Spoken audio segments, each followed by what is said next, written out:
All right, welcome everybody. This is the Draft Rehab podcast. I'm here, Luke Folglaze, along with Eric Trickle on the other side, here to break down the 2015 NFL Draft, share our thoughts on how the drafts went, as well as break down just how the classes are and the future. So, Eric, if you want to kick it off, get us started I with. figured we'd start with the Chicago Bears. And, I actually thought they had a great draft. I got a lot out of the fight for it. For something I said over Twitter, because I made a comment about how as soon as John Fox leaves for the Broncos, he starts having good drafts. And I know it's not him; it's the general manager, whose name just escaped me. Pace. Yeah. Yeah, I know it's him, but in the same regards, it was a lot of Elway in Denver. But I think they had a great draft. Kevin White, he was my top receiver. I really liked just everything about his game, really. Eddie Goldman, he was one of the few he was one of the few players from Florida State that I actually liked. I think he'll be a great fit, especially in that defense. Ronnis Grasu, Jeremy Langford, Adrian Amos, and Tayo Fabergé, they're all players that I really like, and they all went either later than I expected or right around where I expected. Um, they also had a great undrafted free agent class too. I mean, Shane Carden wasn't my favorite quarterback, but I liked him. I thought he'd get drafted there in the 6th or 7th round. Ken Hamilton, versatile offensive lineman. Anthony Jefferson, a defensive back, and then John Timu, linebacker from I can't remember from where. I Mhm. don't have it written down in my notes, but those were all guys that I liked and thought would get drafted. And overall, I gave them a solid B plus for a grade. Obviously, it's hard to grade them because you don't know how they will actually work out. But just by Right. my evaluations and stuff, you get a solid B plus. I really liked what they did. Yeah. Yeah, I'm going to agree with you there. I thought the Bears really did a good job addressing most of their needs all around. Um, I mean, they still kind of have that hole at outside linebacker. You know, you have Shea McClellan, who was drafted as a defensive end, a 4-3 defensive end. He moved to outside linebacker last year in a 3-4. They're changing back to a 4-3 this year, so he's kind of stuck. I mean, I think eventually he'll probably jump down again and play defensive end. But I mean, other than that, you got Pernell McPhee playing outside linebacker who should excel at that. But otherwise, you got Shane McClellan and Jared Allen at the other one, and you just don't want to see that in a 3-4. No. And Jared Allen, he's not the player he used to be. I think that's very safe to say by everyone. Not the player he used to be. Took a major step back, and just I have no idea what you'll get from him this year. There's a lot of concerns up that on that defensive front, really. Yeah, just looking at the depth chart, they have some good talent here. Like there's names I like. They're pretty much the starting three across is Jay Ratliff, Will Sutton, and Ego Ferguson, two of them second-year players. So I really like those two. Eddie Goldman, I think, will come in and have a good rotational impact. But man, that front seven is just messy because behind those linebackers you have, where's Willie Young going to fit in the defense? Where's Lamar Houston going to fit in the defense? Sam Acho. It's it's an ugly linebacker core. Yeah, it is. It's um, a little bit kind of like how Denver was, except Denver had a little bit different in personnel. Is Mm-hmm. they were playing basically a 4-3 base with the personnel for a 3-4. Chicago, it really looks like it's the other way around. They have the personnel for 4-3, and with their defensive coordinator, it's 3-4, and so it's just a lot of curious fits on that defense. Yeah, I agree. There's a lot of curious fits on the back side of the defense. A lot of holes back there. I Yeah. mean, I I liked really Brock think, Perine in the draft last year, but he struggled last season. yeah. And I think actually my best pick for the Bears is actually Adrian Amos. He went a lot later than I thought he would. I thought he'd go in that 3rd or 4th round. They ended up getting him in the 5th, and they have such a hole at their safety core that they needed someone. And he's one of those bigger safeties that's capable of playing down in the box or coverage, though you don't really want him down in the box as often, but he's versatile enough to give them options. Yeah, yeah, I agree. Like I just watching him, I really thought he could play a lot of different roles, and they have Antrell Roll, Brock Vereen, Ryan Mundy at safety, so he can really just step in and Yeah. take command of that. Yeah. On the flip side, I don't know. I wasn't as big a fan.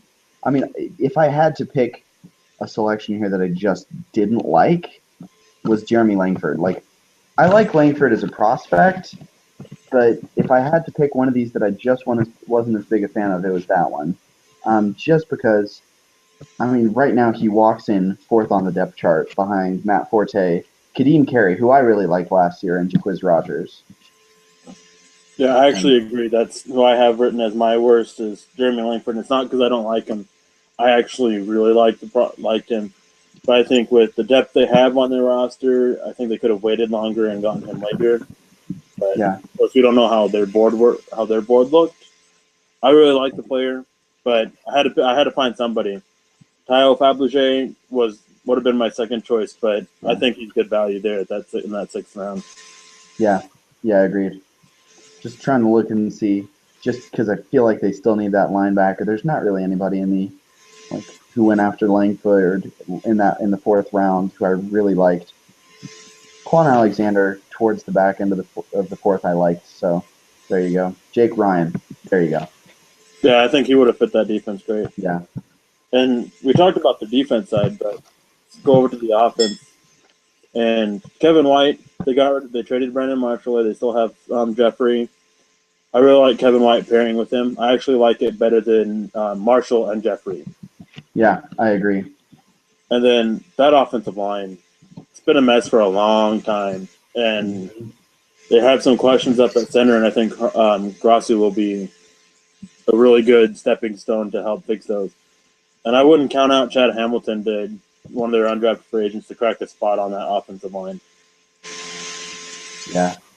I mean, I also wouldn't count out in terms of players. I also wouldn't count out Paul Cornish, the tackle that they picked up off waivers from Denver. They actually failed his physical, so he's not with them. Oh, he failed his physical. Well, there you go. That would probably explain why he got waived in the first place. Probably. That and he wasn't a great scheme fit, but Yeah, he wasn't a great scheme fit, but Coach Fox, and Adam Gase just have this penchant for bringing in guys who they've used in the past, yeah. regardless of scheme fit. They just like the familiar faces. Now, talking about the Chicago Bears, and whenever you talk about Chicago Bears, there's one position you have to mention: quarterback. Yep. I mean, Jay Cutler. I think it's safe to say it's a great thing Denver traded him away. I don't think there's any question about that. Yeah. He's been a mess. And Mm-hmm. they have who do they have behind him again? Jimmy Clausen. Jimmy Clausen and David Fales, who I really liked out of San Jose State I last like year. David Fells, and I wouldn't be surprised to see Shane Carden, another quarterback, more of a not so much Drew Brees with the arm strength, but in that height with an Alex Smith play style. That's kind of what I see him as. And with Kevin White and Jeffrey, he could work. David Fales is kind of the same way. I could see one of those two becoming the backup quarterback and eventually taking over for Cutler if he Yeah, continues to struggle. I agree. I think it's pretty safe to say Jimmy Clausen isn't the long term answer. Oh no, neither is Jay Cutler. Yeah. They gotta hope that fails or Carden can be it, or they're back looking at a quarterback next year. Yeah, which will be a good year. Yeah, which is something we'll talk about later on. Yeah, Anything else about the Bears you want to mention? that covers it. All right, now on to the Detroit Lions. Um, ironically, one of my favorite things of the draft is what the Detroit Lions did in the first round. They traded back with Denver, picked up Manuel Ramirez, picked up a couple extra picks, and then drafted Laken Tomlinson. They have Larry Warford, who is a great phone booth technician. Locking him in one-on-one in that power screen is just one of the best things ever. Lake and Tomlinson, he's a very similar play style. They'll plug him in at right guard, leave him on a phone booth, let him work in that power scheme. And even getting Manuel Ramirez is they have some concerns at center. They can plug him in at center. While he's not the best center, I think he'll be able to really do well in that power scheme. Well enough, I should say. And then after that, they got Amir Abdullah, Alex Carter, Gabe Wright, Michael Burton, Quandre Diggs, and Corey Robinson. Yeah, top to bottom, that is a very, very good draft. It's a draft class that, when I look at it, I wonder why is nobody talking about it. I haven't heard anybody talk about it, and it's really a great class. I mean, when I'm sitting here looking at it, at my notes and stuff, and my worst pick just happens to be their last pick. Yeah. Like, yeah. And I mean, had a hard time giving out a best grade, but it just has to go to Lake and Tomlinson, and part of that is due to the trade. But it's just a great class. Like, yeah, I mean, you could question the value of taking a fullback in the fifth. I don't dislike Michael Burton, but there was still good value on the board there. And if I had to pick one to question, I'd have to go with that one. Yeah, I would question the fullback there.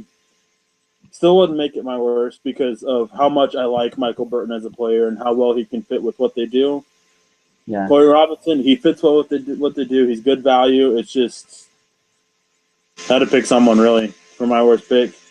Right.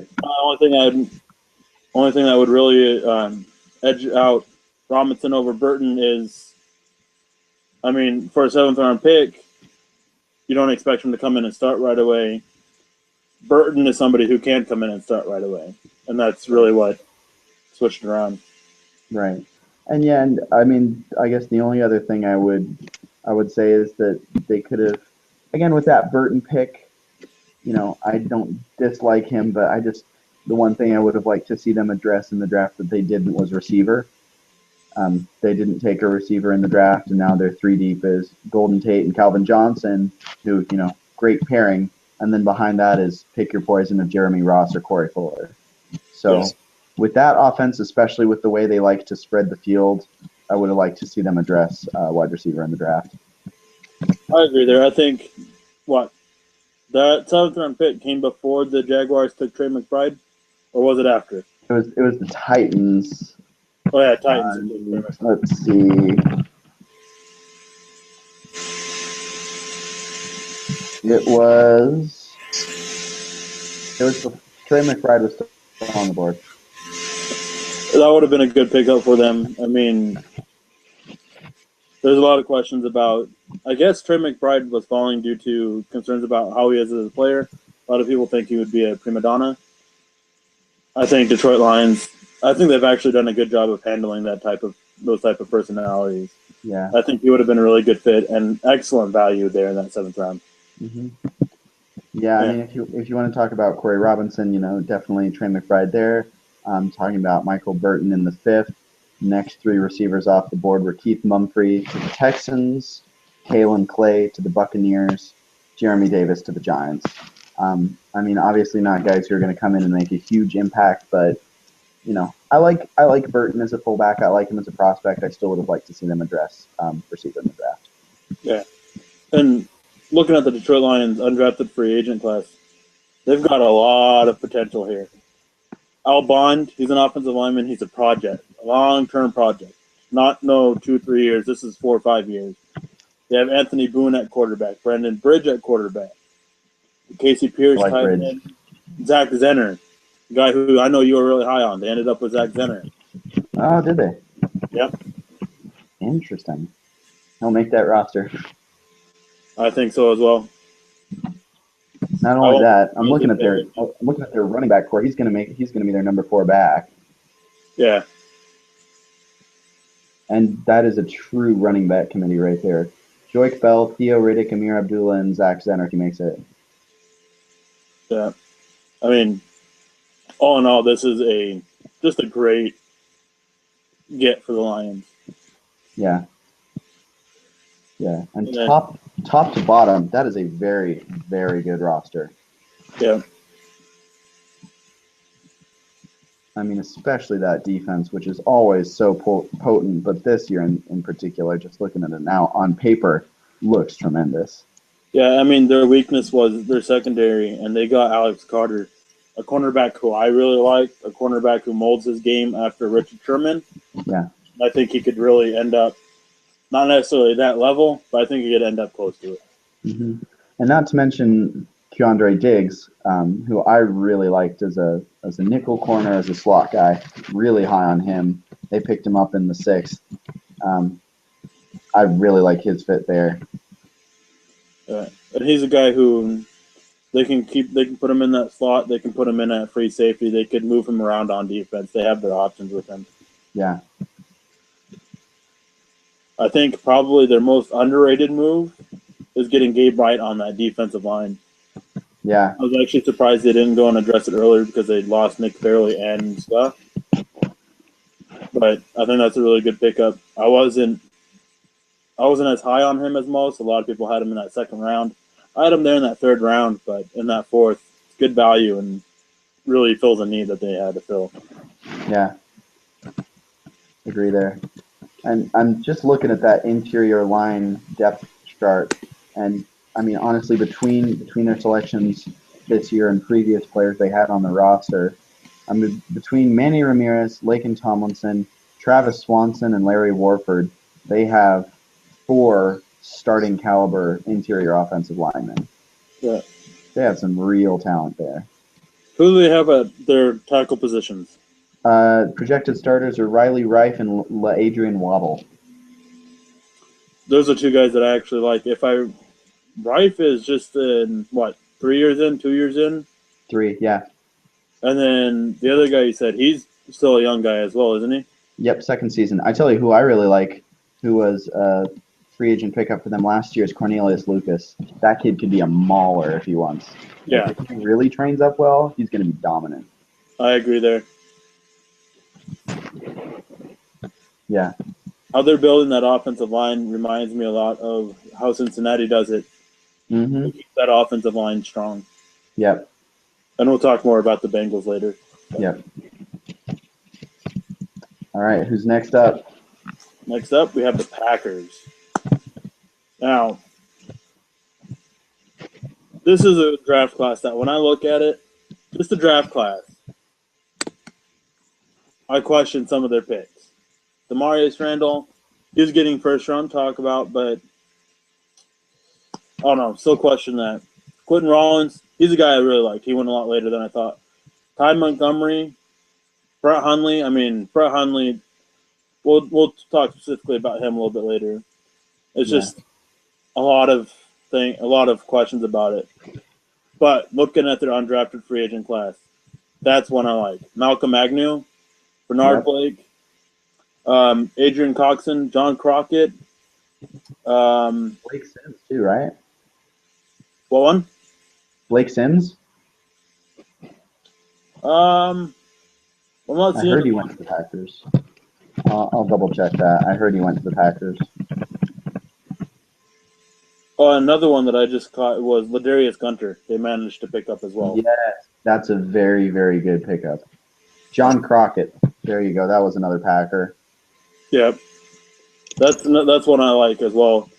Mm-hmm. You won't see a lot of time behind Lacy and Starks, but yep.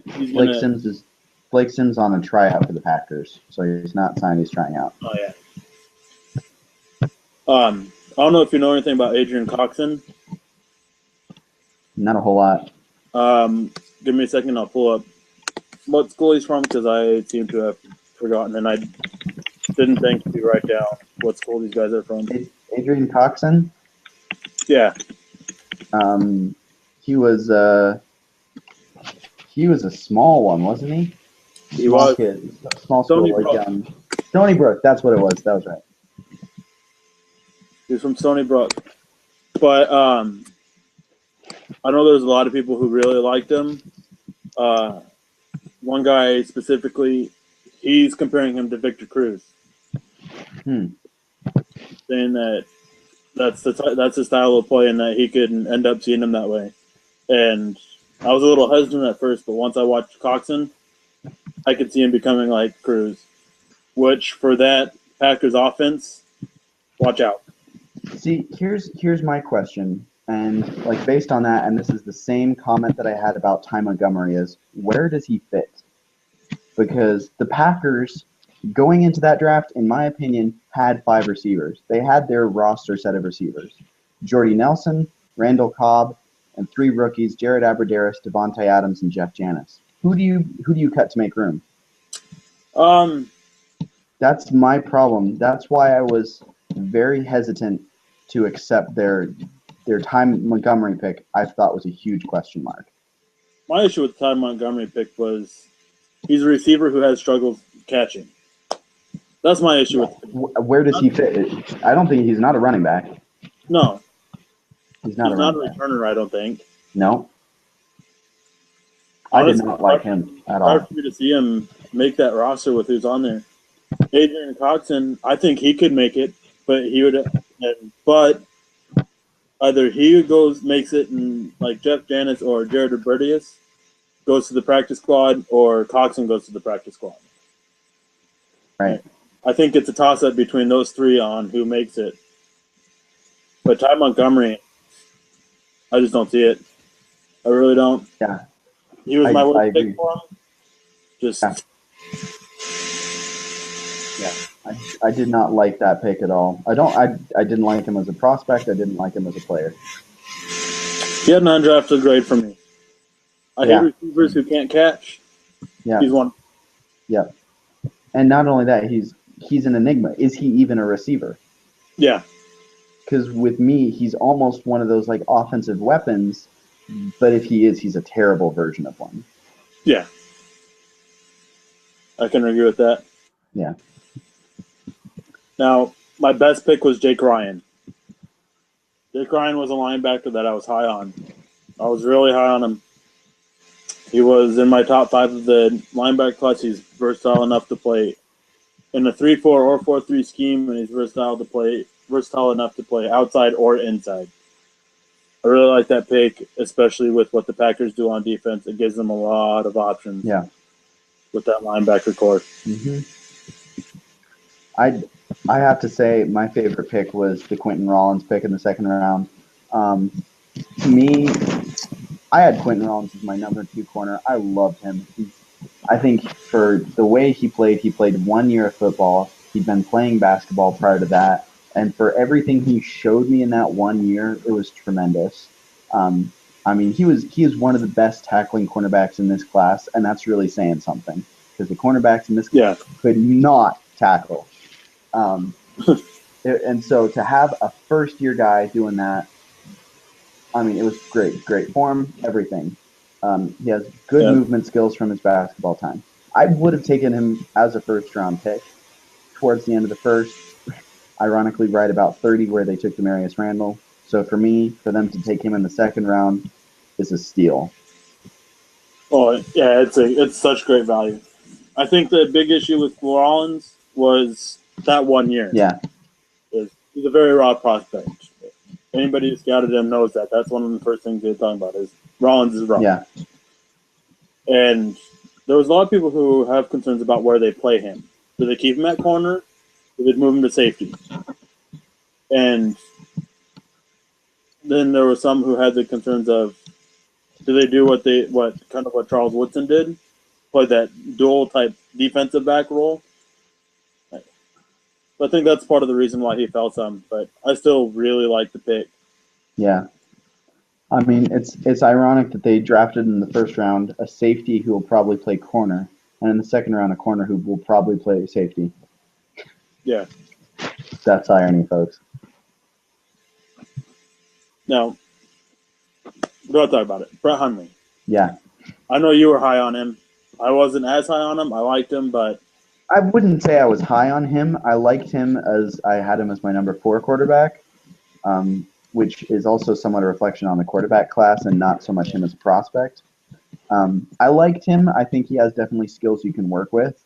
For the offense he ran, I thought he had really particularly good football IQ. I think he's a fast learner. I think he's in a really, really good spot here in Green Bay. Gets to sit behind Aaron Rodgers with Scott Tolzien and Matt Flynn. He's not going to be the number one backup Yeah. for a while. So I really like the fit there. Um, I have to say I'm not as big a fan of them trading up for him. Yeah, trading up for him was something that I questioned, but I really loved the pickup for him. Yeah. Brett Hundley, he was my number 4 quarterback behind. Well, if you want to get technical, he was my number 3 quarterback, but I had Jameis Winston undraftable for reasons we'll get into later. Agreed. Marcus Mariota and Garrett Grayson were ahead of him, but I think of all of them, I think he went to the best, probably the best situation for a quarterback. Mm-hmm. I agree. Trying to look through this. Really liked the pick of Ripkowski in the 6th round. Fullback, similar to John Kuhn. Yeah, I was gonna say, did they bring Kuhn back? Yeah, Kuhn's back. Did they? Yeah. So that's gonna be interesting. That's something they can do is they can keep Ripkowski around on the practice squad, and then when Kuhn's done, they have his replacement. That was a very underrated pickup, I think. I agree, and I've heard suggestions that they might be using Ripkowski in kind of a H-back move tight end role, like kind of a James Casey role, which I think could be very interesting to use him, and then John Kuhn as the straight-up fullback role, which if they could develop that kind of role in a Rodgers offense, could be very potent. I agree. Now we talked about 2 of these undrafted free agents. We kind of skipped over a couple of them that I wanted to talk about. Mm-hmm. And the first one we'll really want to talk about was Darius Gunter. Yeah. He's doing that same thing as Rollins, but not as raw. Yeah. I think you know more what you're going to get out of him. He's definitely a better he's better put together, I guess, in that sense than Rollins. And you know what you're going to get. Yeah, that's a good thing and that's a bad thing. I had a 5th on him. I liked him late as a corner safety prospect, but I have problems with him. His one is Rollins. He has a very low floor, and a very high ceiling. Darius Gunter, he has a floor that's about here and a ceiling that's about here. And Rollins is just so much bigger than that. And as you were saying, is you know what you're going to get with Gunter. You know what he has. You know what you're going to get with Rollins. He has so much more upside and everything, and takes more work.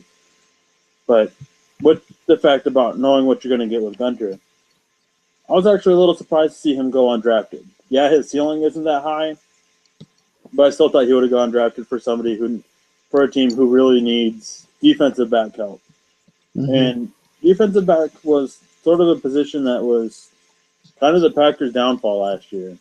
Wasn't their strongest unit, and Gunter can help out.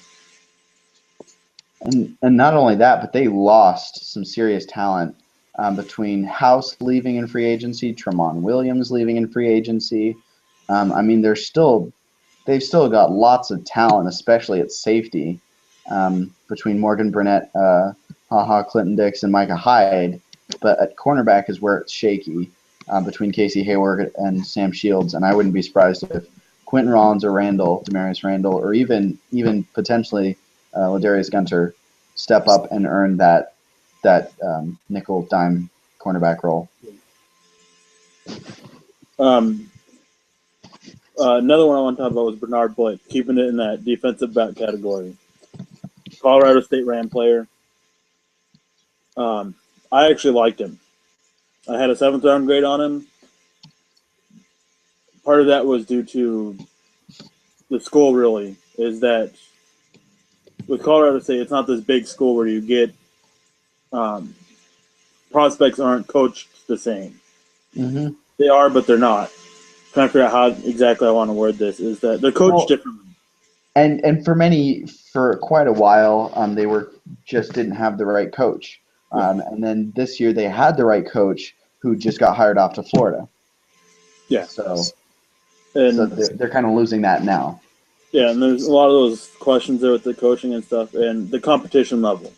Right. Different competition level, but I really liked him. I think he's a very solid pickup. Don't think he'll crack the roster this year. I think he'll crack the practice squad, and then in a year or two, after being on the practice squad, I think is when you'll see him actually get a shot to compete for the depth chart. Yeah, I agree. Anything else on the Packers? Nope. So we can go on to the Minnesota Vikings. Now, their first pick. That is one that you and I both shared a lot of thoughts on. Trey Wayne. And I'm just going to say this right now. He was my worst pick for him. Yeah. Just don't like his game really at all. He reminds me a little bit of Darrelle Revis, except not as talented. Darrelle Revis likes to shy away from contact. I see that a lot in Wayne's game. See, to me, he is Dominic Rodgers-Cromartie. Yes, that's the Except comparison I was looking very, very, very light Dominic Rodgers-Cromartie. Yep. He wasn't my top cornerback on the board. No. Didn't carry a first round grade for me. But they ended up making up for it. I like what they did with the rest of the class. Eric Kendricks, Daniel Hunter, T.J. Clemmings, Michael Pruitt, Stephon Diggs, Tyrus Thompson, B.J. DeBosi, Austin Shepard, and Edmund Robinson. Yeah. A lot of those guys I really, really liked. But there's also a lot of question marks with a lot of them. T.J. Clemmings, that foot. He's a big, athletic offensive lineman. Seeing them hurt their feet when they're as raw as he is and rely on their athleticism so much tends not to be a good thing. See, I can understand your concern there, but I also think that they set their draft up well to cover for that. First of all, he was a 4th-round pick, so they definitely were able to let him slide down the board and grab him there. On top of that, they took 2 late-round tackles in Tyrus Thompson and Austin Shepard. So between all of them, they're going to get at least one quality starting tackle. And I agree. There are a few teams who are able to stack positions well and go back to those positions effectively. Minnesota did that very, very well. Oh, I agree. And I was talking about Clemmings red flags, the medical red flags and stuff. But Right. he actually is who I have as their best pick. Yeah, I agree. I think it's actually, I'm gonna push back on that a bit. I do love Kendricks. He's a starter immediately for them. I agree. Kendricks was another one. I had a short debate about who it was going to be, Kendricks or Clemmings.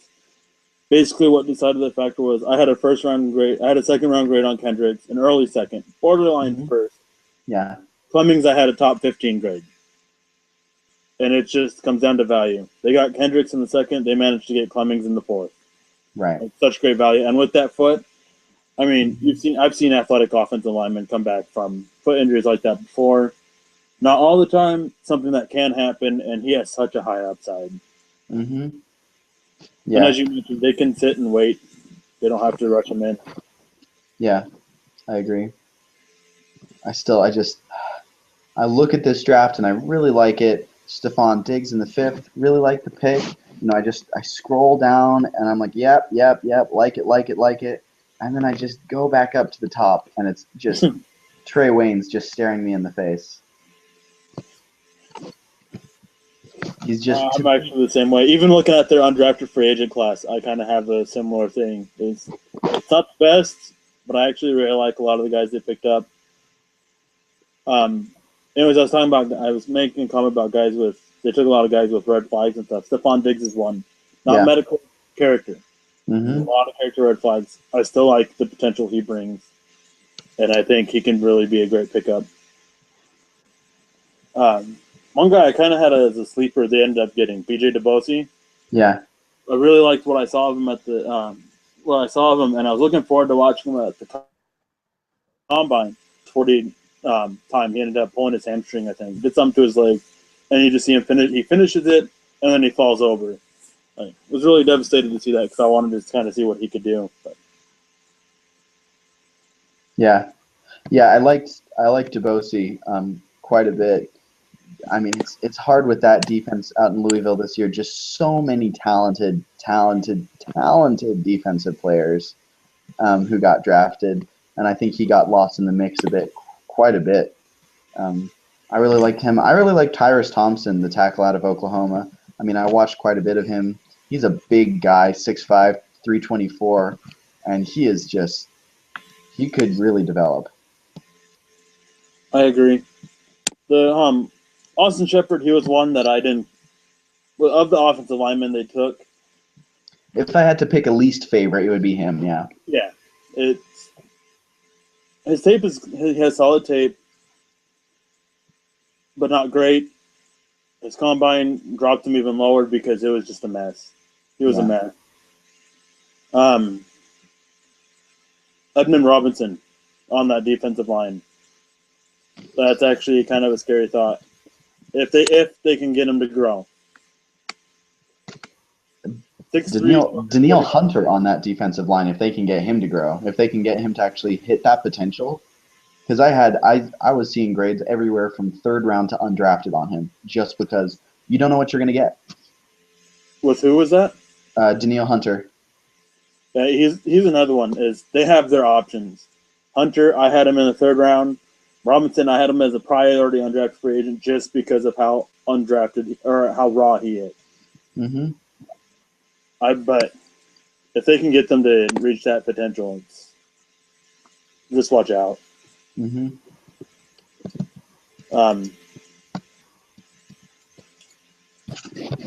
One of the guys that they have that they managed to get in undrafted free agency was Bailey Heineken, quarterback from Old Dominion. Mm-hmm.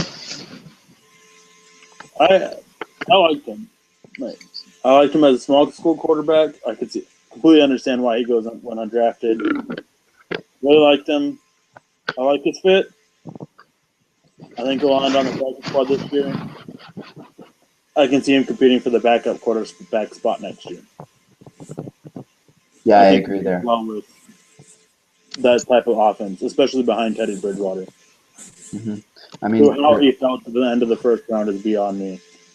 Going back here, but that's beyond me. Yeah, he was my top quarterback. He was my number 2 prospect in that draft last year, Teddy Bridgewater. Yeah.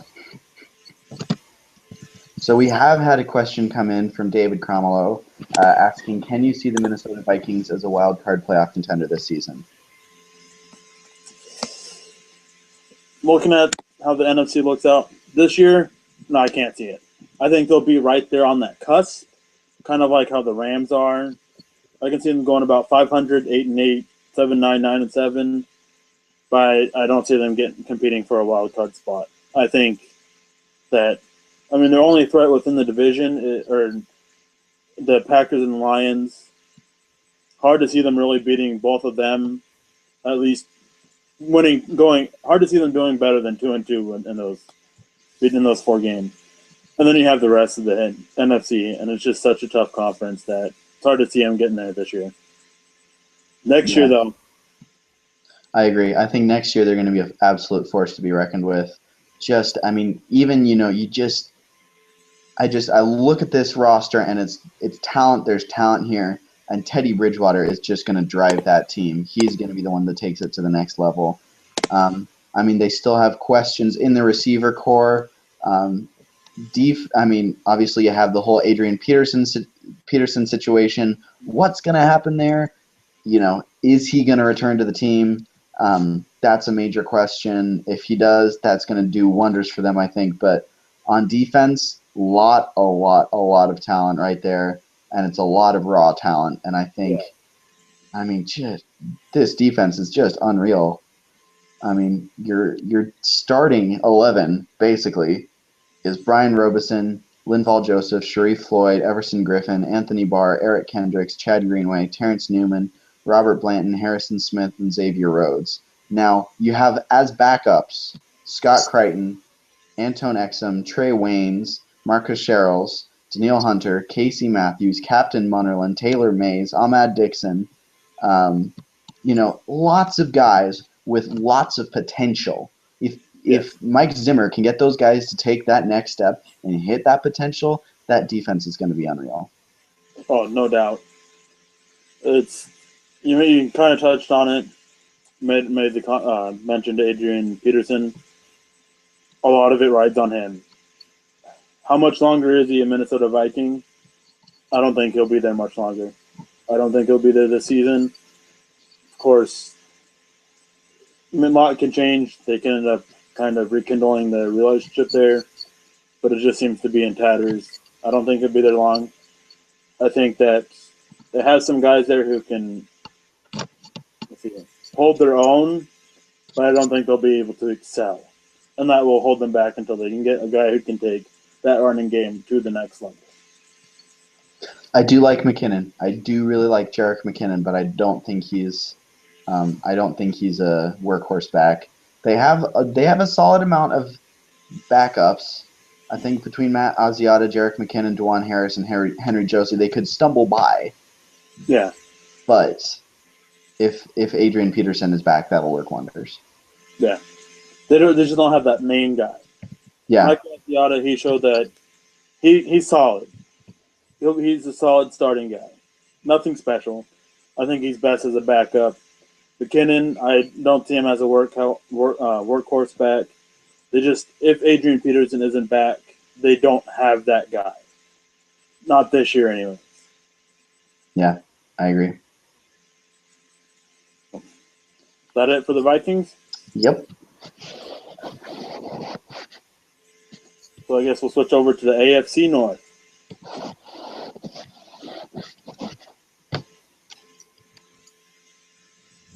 Baltimore Ravens.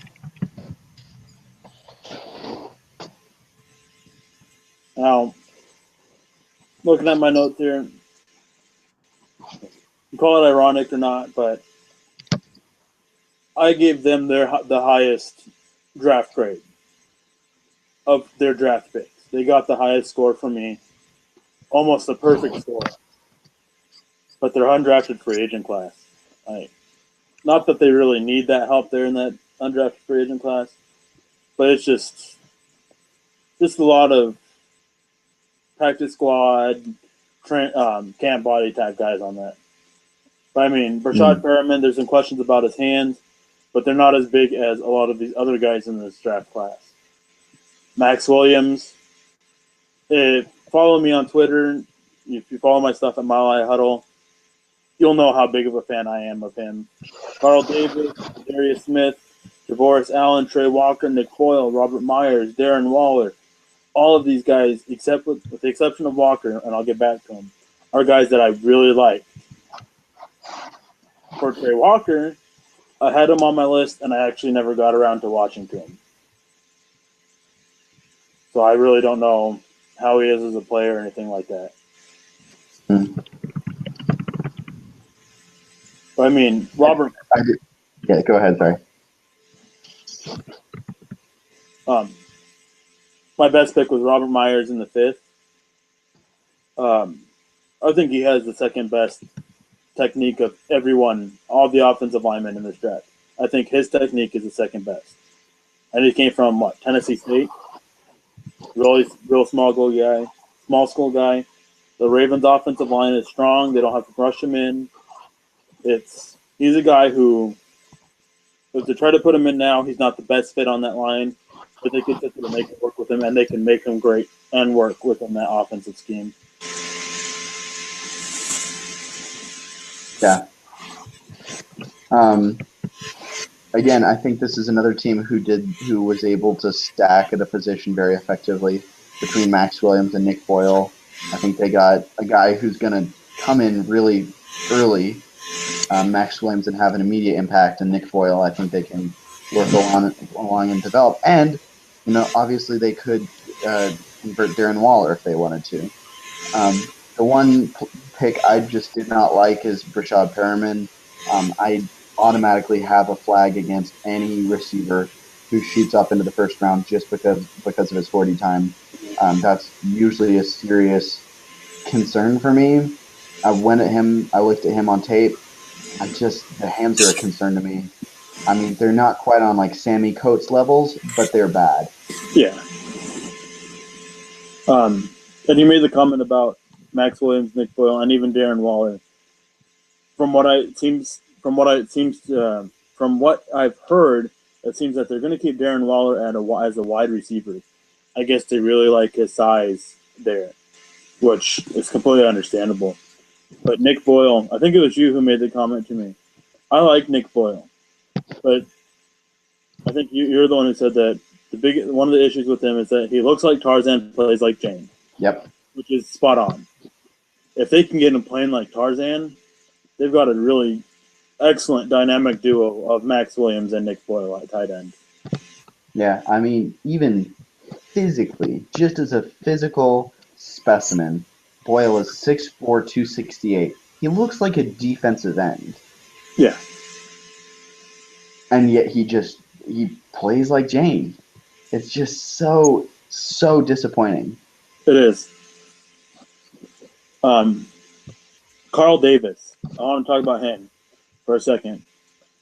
I really liked him. I had him as a second round grade until he said something, and then he just plummeted down my board. And I know what that was.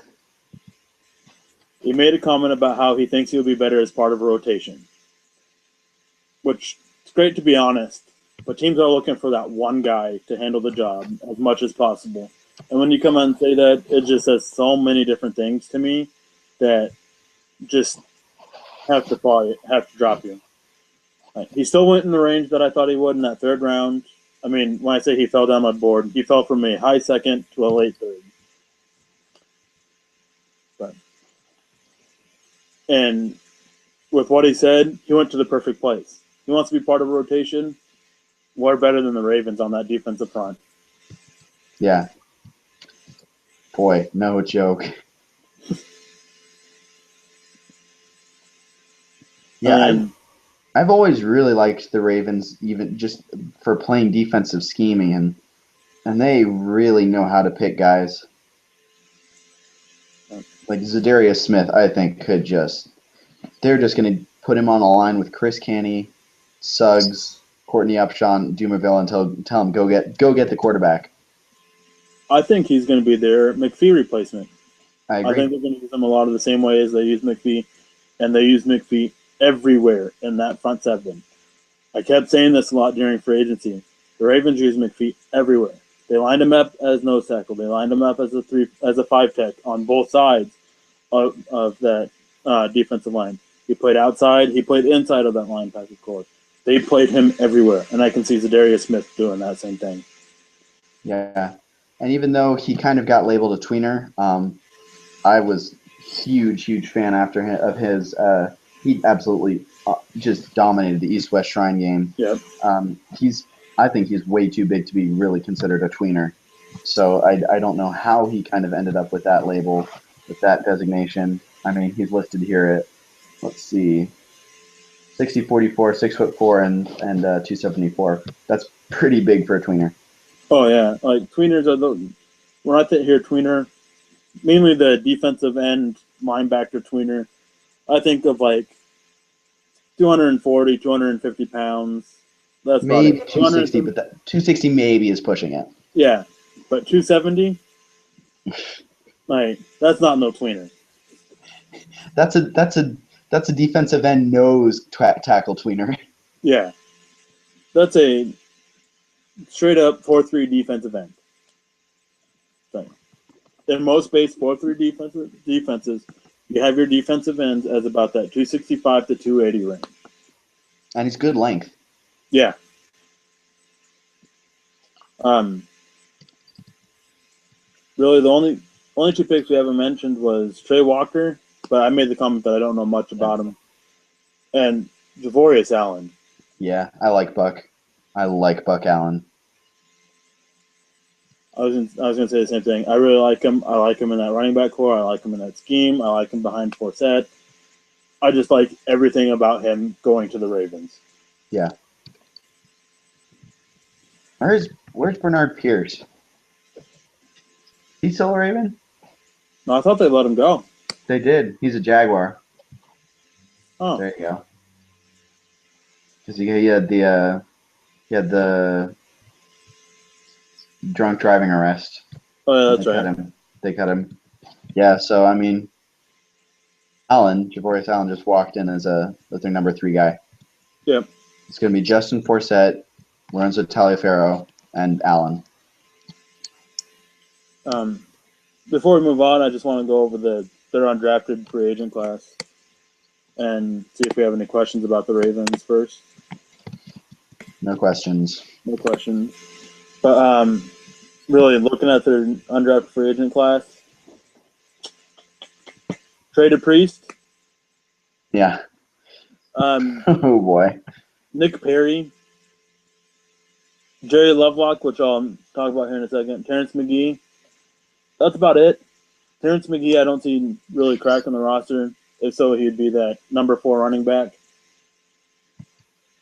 Traded Priest, I like his depth in their interior linebacker core. Nick Perry, Ravens need help at safety. I never got around to scouting Nick Perry. I had him suggested to me multiple times by the same guy. Just never got around to it. Time was my time right now, really. Jerry Lovelock, quarterback. Got a high ceiling. And what's interesting is I really liked their 3-4 quarterbacks because they had starters Joe Flacco, backup is Matt Schaub. Those are pretty much on ice. Keith Winning and Bryn Renner are their 2 backups, and I was really high on both of those guys in the draft last year. So I think that's very interesting with Lovelock coming in because he actually, if any quarterback truly impressed me at the combine, it was him. Yeah, it was the same way for me. But with Lovelock, he's a very long-term project. He shouldn't be starting until he's 28, 29 years old, and that's a long time to wait. If that. Yeah, if that. That's just a long time.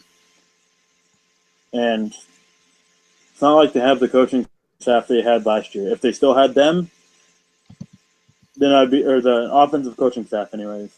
If they still had them, I think it'd be a little bit different with Lovelock.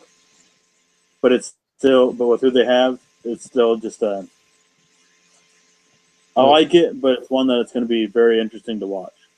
Let's be honest. Do you know who their offensive coordinator is now? It's Mark Trestman, isn't it? Yeah, it is. It is.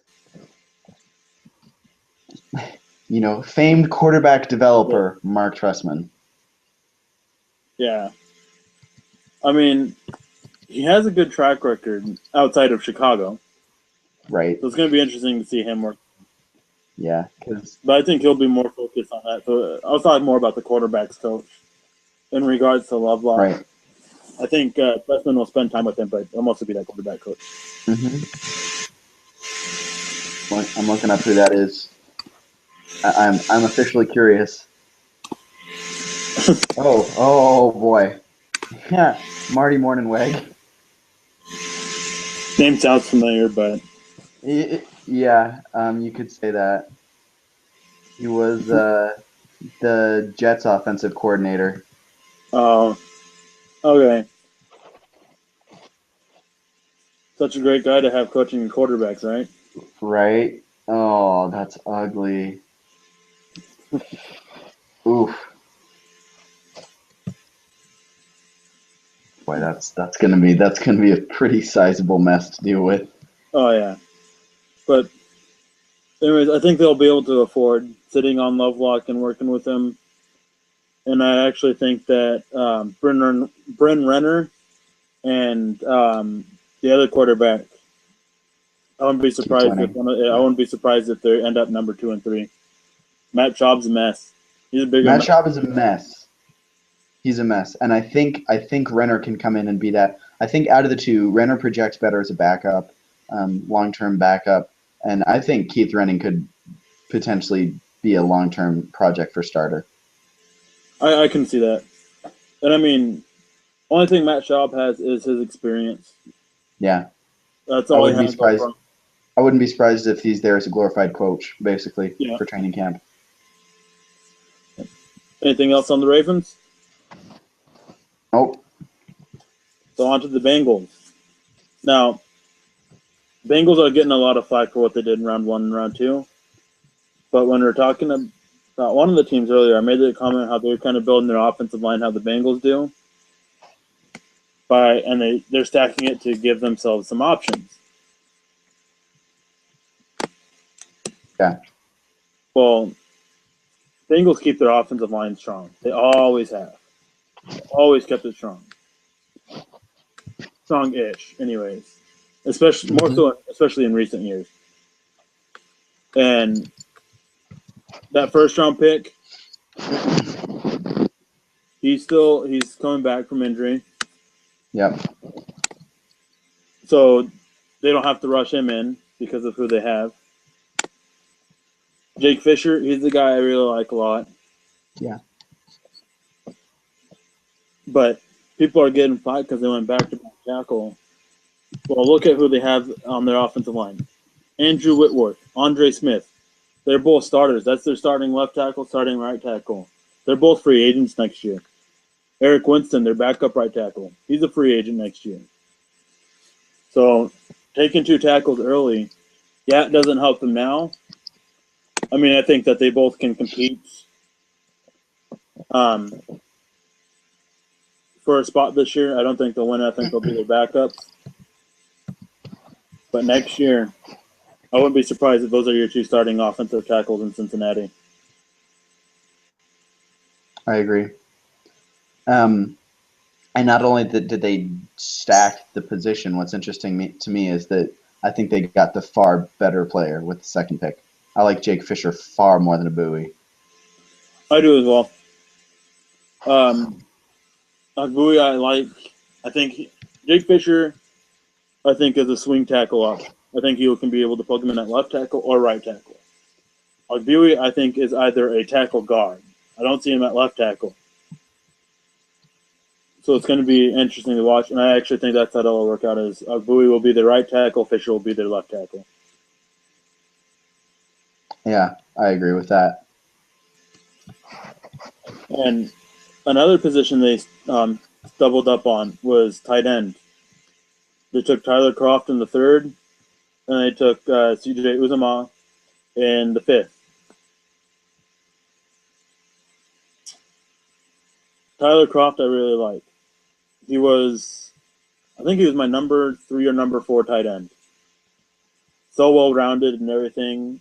It's just when you think of complete tight ends or mention complete tight end to me, I immediately jump to Gronkowski in New England. And Tyler Croft reminds me a bit of him. Not as physical of a player, not as physically gifted, but he reminds me a lot of that skill set, taking out the physicality of it. And then the second tight end is actually my worst pick for him. Was a weak tight end draft class, and Uzomah I had undrafted. They're in the 5th. I think there were other tight ends that were better, I thought. So it's just a very curious pickup to me. Yeah, I agree with that. I was not a fan of his. Very little. He barely caught any balls last year in the Auburn offense, so I wasn't really a big fan of that. I think he made like 20 catches in 2 seasons. So he just effectively, I think the Bengals took him without a plan in mind, because I think he's going to play more of that H-back role where they already have Ryan Hewitt, who did a very, very good job his rookie year. So Yeah. that pick I did not like. It just lacked direction. Yeah, I agree with that. But really, looking at this, the last 3 picks are 3 that I'm not the biggest fan. Well, I shouldn't say that. 2 of the last 3 I picks I'm not. love Deron Smith. I love Deron Smith in the 6th. I do as well. For some reason, when I looked at his name, it wasn't clicking on who it was, but it just clicked. Of the last 3, he's the one I like. Mario Alford, not the biggest fan. Uzomah, we talked about him. But their first 6 picks, I think, are great picks. I think you could stack those first 6 picks up against anybody else in that draft. Marcus Hardison in the late 4th, steal. Josh Shaw in mid-late 4th, steal. Paul Dawson at 99, I love it. Yeah, and Cincinnati, they are known for taking troubled players and getting them out to stay out of trouble. Vontae's perfect. He was a guy. I actually thought that Paul Dawson would follow in his footsteps. Vontae's perfect was a guy who a lot of people were saying first, second round talent, fell undrafted. Cincinnati gave him a chance, and he's just been tearing it up. I really thought Paul Dawson would find that fall that same way to undrafted. And actually, I was talking to somebody about it, and I made the comment how I think Paul Dawson will go undrafted, and I think Cincinnati will sign him, and they'll work with him just as they did with Perfect. But seeing him drafted to Cincinnati, I think is just great. If there's any team that can sit there and get those troubles fixed out, it's them. I agree. I thought he ended up in a very, very good place. I will say I was surprised that I'm surprised that they didn't take a look at a quarterback in the mid-late rounds, just because Andy Dalton, is he the answer? That's still a major question. Backups are Josh Johnson and A.J. McCarron. Not a huge McCarron believer. I don't know that I think he has what it takes, and Josh Johnson certainly hasn't done anything. So I did find that to be a bit questionable. I actually, when it hit the 5th, I was expecting the Bengals to be thinking about Brett Hundley, but they didn't. Yeah, I agree with that. Quarterback is the only thing I wanted to see them address. They didn't. You and I, we seem to have a little bit of a difference on McCarron, though I like him. Not my favorite. I don't think he'll be anything special. I think he'll just be a solid starter. Similar in the thing of when you think of solid starters, kind of like Alex Smith or those type of guys that come in, help you win, but won't win you games. Yeah, he could be a game manager, I guess, which at this point Andy Dalton is as well, so I don't think he's any kind of upgrade. Except, only thing I think I'll disagree there slightly is only difference I think is that I don't think McCarron would turn the ball over as much as, or be as careless, not turn the ball over, be as careless with the ball as Dalton is at times.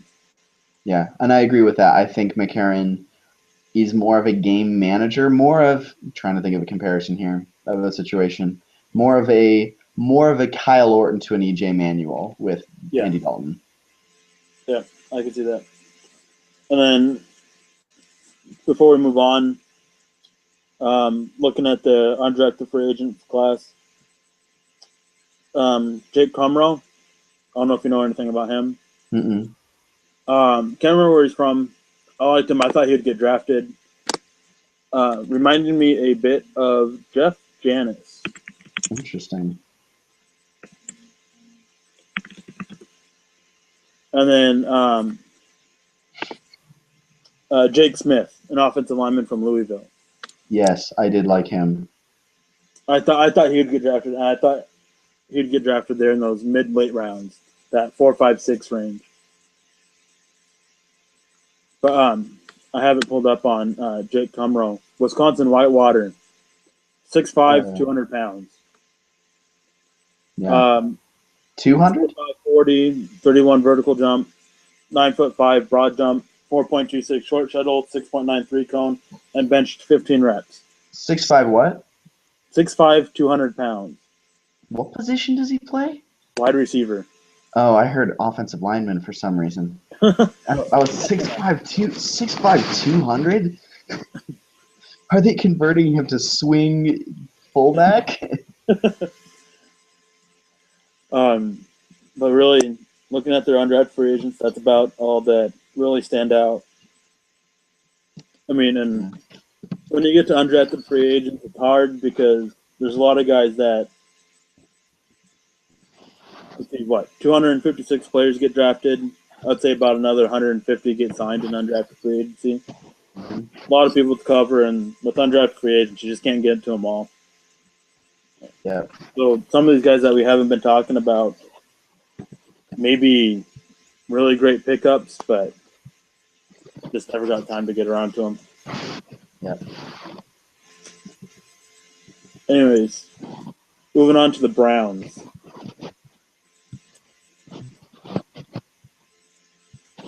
I love what the Browns did, to be honest. Yeah. Yeah. I think Danny Shelton is great. I really like him. I like how he fits with that defense. Just like everything about that pick. Cam Irving. Now he's a guy who I had as a second round grade. Thought he'd go in the first. I figured he'd go in the first due to his versatility. He can play anywhere on that offensive line. Anywhere. Both tackles, both guards, center, anywhere. And Browns can use someone like that on that offensive line, someone with that kind of versatility, especially with the injuries they suffered last year. Nate Orchard, Duke Johnson, Xavier Cooper, Ibrahim Campbell, Vince Maley, Charles Gaines, Malcolm Johnson, Randall Telfer, Hayes Pollard, and Ifo Ekpre Olomu. All guys that, for the most part, all guys that I like. Yeah, they knocked it out of for the second straight year. They knocked it out of the park. With the exception of Johnny Manziel. Yeah, Manziel was the one pick I did not like last year. Yeah. But other than that, I mean, Plus, they have that at least have that one pick you don't like. For the yeah, most part, they Braille, always no. they always have that pick, and this year it's Irving. It's just like, I mean, I understand it. I don't love it. I thought they overdrafted Vince Maley in the fourth. Again, My he's pick another he's my guy another one of those look like Tarzan, play like Jane guys. this year, the one that I didn't like was Vince Maley. Yeah, Don't like him. Watched him. Adam recommended to me. Just the Jag. Just yeah, just a a guy. not so special number 4, number 5 depth chart receiver. Yeah. I did see. I first took note of him when I watched him dominate, absolutely dominate. Ironically enough, their pick, Ifo Ekprealamu. He just went up against him and he absolutely manhandled him, and he used his size to his advantage. But other than that, I went back, watched more. He didn't show out at, I think it was Senior Bowl he took part in. Just was not impressed. Just didn't like it. I actually think that they're. I couldn't decide on a single best pick. They had so many. Danny Shelton, Nate Orchard, Duke Johnson, Charles Gaines. I know you're not as high on him as I am, and Sixth, that's okay with me in the sixth. yeah, I think they're all either great picks or great value picks. Charles Gaines in the sixth, he's probably the only one who I wouldn't say was a great pick, but he's great value. Yeah. Orchard, Johnson, Shelton, and Eiffel, I think, are great picks. I really like Yeah. Orchard. I watched a lot of them. Um, a Utah boy. Uh, he's a guy who brought to my attention over Twitter, and I actually texted my cousin who goes to Utah about him, and he just did nothing but rave about him, both on and off the field. It's just such a great player on and off. It sounds like Duke Johnson, running back, I really like. They need some answers. Browns, they have to cement their running back core, but they have so many guys that they can use to do it. They just need somebody to step up. I think Johnson could really help there. And Ifo. Now, a lot of people were surprised about why he fell so far. About that third, fourth round, I started asking. I guess a lot of teams had concerns on if he would ever actually play football again. And then today, I see this news that on top of tearing his ACL, he also dislocated his knee, which which led to the concerns about him never being able to play again. Because it's just ACL is hard to come back from. Dislocated knee may not seem hard. People do it all the time. but it's a lot more difficult than it leads on and often changes to a player being different. So I understand those concerns a lot. But that Browns secondary, mainly their cornerbacks, like if there's they don't have to rush him in. Yeah. They can let him get healthy. They can let him take 2-3 years sitting on that injured reserve and get healthy. That whole, I tell you, if there's a team that I have as a sleeper team, and I had the same team last year, was the Browns. If the Browns can put it together, they could be so good. I mean, just looking down this list of starters on offense, they need a quarterback. Yeah, that's what I was gonna That's say. it. If they can find a quarterback, get some help as from wide receiver, tight end. I I mean, think. tight end maybe, but wide receiver you have Dwayne Bowe, Taylor Gabriel, Andrew Hawkins, and Brian Hartline. That's Oh, not a I think they're that's missing not that a number one guy. bad four deep. That's not bad. No, it's not. I think they're missing that number one guy. I don't think Dwayne Bowe is that guy anymore. I agree. I think a lot of the people give him flack for his time in Kansas City, but I think that's more on the quarterback than people realize. And I think it's also on the style of offense. And I think Definitely. their hope is that Vince Maley can transition into that guy, like develop into that guy. I don't think he will, but so on offense, receiver, you can get by as that. Tight end, obviously, you have some questions because your starters are Gary Barnidge and Rob Hausler. Yeah. Quarterback, well, I'll get back to quarterback in a second. On defense, it's ridiculous. I mean, your defensive line is Desmond Bryant, Danny Shelton, and Randy Starks. Linebackers, Barkevius Mingo, Carlos Dansby, Craig Robertson, Paul Kruger, with Nate Orchard rotating in, and Hayes Pullard will probably play a role. Defensive secondary, hold on to your hats. Here we go. Joe Hayden, Dante Hittner, whatever. Tashawn Gibson, Tremont Williams, Kawan Williams, Justin Gilbert, Jordan Poyer, Pierre Desir, Charles Gaines, Ibrahim Campbell, and Ifo Ekprealma. Like defensively, they are stacked. You could put that defense up against any other unit in the league. That could easily be one of the best defenses in the league. Yeah. And during the draft, I actually had this thought about when their second pick came. Malcolm Brown was still on the board.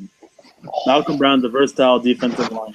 And the thought occurred to me is, what if they take Malcolm Brown and put him on that defensive line as well? I think that would have been a Oh, much better pick than Irving. I agree. And I think that defense would have been tops of the NFL next year. If they get all that talent to work together and cohesively, that's top defense on Like, paper. it's unreal the talent that they have Yeah. there. On the flip side, though, they need a quarterback. I mean, their quarterbacks on the roster are Josh McCown, Johnny Manziel, Thaddeus Lewis, and Connor Shaw. My bold prediction is that Connor Shaw ends up the number 2 quarterback, My bold prediction is and I Connor think Jones is that starting. he's going to start. I think they're going to go with Johnny Manziel as the starter. I don't think McCown's going to make the roster just because of money. Um, he could have guaranteed numbers. I'm not sure about that. I think they're going Yeah, to have to go with Manziel as the starter, Connor Shaw the number 2, Thad Lewis the number 3. I think Manziel's going to be the starter. I don't think he's going to make it, and I think Connor Shaw is going to start games for them by the end of the year. I I think really Connor like Shaw's him. starting by week 5. I think he's a really, really good player. I think he should have been starting last year, to be honest. Well, he did. I He was, played. He started. Was it week 17 when everybody and their mother was injured? When yeah, it was Manziel and Hoyer were both down with injuries. yeah. I thought he did great. I watched all their preseason games. I thought he did great. He should have been the starter, I thought. Yeah, I remember watching him lead a fourth quarter comeback game-winning drive, and I just walked away like, "Wow, this kid can play. Yeah. He's got poise. That kid has poise like no other." He has that it factor that teams look for in quarterbacks. And you hear all these draft nicks talk about it, about that it factor. Tim Tebow had that it factor. Well, he wasn't the greatest quarterback. He had that it factor. Connor Shaw, he has the ability to play quarterback, and he has that it factor that you want. When they describe Johnny Manziel, it's Connor Shaw. Yeah. they're actually describing Connor Shaw, in my opinion. And I think he could be a starter for that team, and I think he could be part of the equation for the answer at quarterback for them. Yep. And I actually think that Connor Shaw is the one who can take them to borderline playoff contention. I really do. They have so much talent on that team. They just really got to get that offense figured out. And it all starts at quarterback. I think he can be the one who can make them a playoff. Not Super Bowl contending team, not yet. And I have a hard time seeing Shaw being able to be that great of a quarterback. But I really think they can be a playoff contending. Yeah, I agree. Now, before we move on, their undrafted free agent class, there's really not a lot. I mean, they got Marvin Kloss, who's one of the top kickers. Ricky Lovato, a long snapper, but he was one of the top. Just that's really the highlights of their undrafted free agent class. Yeah. So, moving on to the Steelers.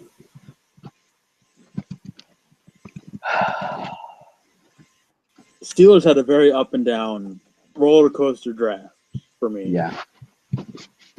Some excellent picks.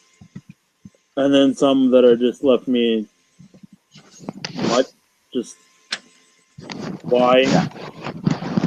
But then if you get past the draft class and you look at their undrafted free agent class, that undrafted free agent class is excellent. It is. Well, we got BJ Finney. That borderline tackle, tight end guy. Reese Dismukes, BJ Finney. Yeah. Both of whom could make that roster at center. Not just center, but guard. I guess they're both getting looked at as a guard center type player. Well, because they're going to have to. They're going to have to play guard. Yeah. Because they have Marquise Pouncey at center, and I don't think he's going to be going anywhere. Not anytime soon. No. Who do they have at guard anyways, the Steelers? Ramon Foster and David DeCastro. Yeah, they could make that. Easily. I mean, DeCastro, he's a guy, he's young. Don't know how he's been doing in the NFL. I haven't really followed him closely. But they can definitely take that other spot from Foster. And if I had to put money on it, I would probably say Dismukes is the one who would do it. I agree. I still am a little bit shocked that both of them went undrafted, but especially him. I am as well. And Finney, I like Finney a lot. I think he can handle guard. I think you and I had this conversation before a while back. Yeah. But I think Finney is more of just a pure center. Yeah, I agree. And I just mentioned his name, but Cameron Clear, Texas A&M, I believe. Offensive tackle, tight end type guy, big tight end, little offensive tackle. But with how the Steelers run their offense, I really like how he fits there. And especially with Heath Miller getting up there in age, I think he'll be a great number 2 tight end to the tight end that they actually drafted. But now getting into their actual draft class, Bud Dupree, Quez Golson, Sammy Coates, Lauren Grant, Jesse James, Laterius Walton, Anthony Chiquilo, and Gerard Holloman. Very up and down. Yeah. Bud Dupree, I didn't see as a first-round pick. A lot of concerns to his game. And just very, very not questionable pick with his fit or anything like that, but just questionable with what makes me wonder what they saw in him, really. Right. I did not get the top 10 hype on him. I didn't see that. I didn't either. I didn't get first-round hype on him. No, I didn't. I mean, I could see that to a certain extent because of the quality of like the pass rusher class. That people were that there was gonna be a run on them, and that somebody like him is just gonna sneak into the first. But I did certainly not see a top 10 hype on him. Yeah, I mean, I was just looking at basically his skill set, all around skill set. It's not very strong. If you want to look at him as just a pass rusher, which I'm pretty sure the Steelers are, then I can see first round top. But with everything else, defending the run and all that, it's just very questionable. Nightmare against the run. I'm going to jump back real quick. Ramon Foster, for the record, at left guard, earned a negative 2.2 last year per Pro Football Focus, for what it's worth. So don't be surprised if you see Reese Smeek starting there. Yeah. Anyway, Senquez Golson, he's a cornerback I really liked. I know there were some in the Twitter draft community who were really high on him. Just he's one I really liked. Not necessarily in the second round, but I like the pickup. And for a team that needs the secondary help, I think it's a really good pickup. I like him, but he's tiny. That's my concern. Yeah. He's 5'8", 176. But he plays like he's 6'4", 215 pounds. Jason Verrett played like he was massive. Still not first round corner. Very true. But to me, cornerback is one of the few positions where size hugely matters. Like you can have every skill in the book, but if you're 5'8", 176, you're not going to win the battles. Like you're limited to slot. Yeah, exactly. Look at Ifo Ekpealma. Loved him. My top corner in the draft based on skills. But he went up against Vince Mailey, who is bigger, who has more size, and who just boxed him out. Yeah. And they need help in that secondary. So even though he can play boundary corner, I doubt he will often. I think he'll be limited to slot, which makes me question the value there. Like the player, like the skill set, questionable value. Yes. Now, their third-round pick, Sammy Coates. Mm-hmm.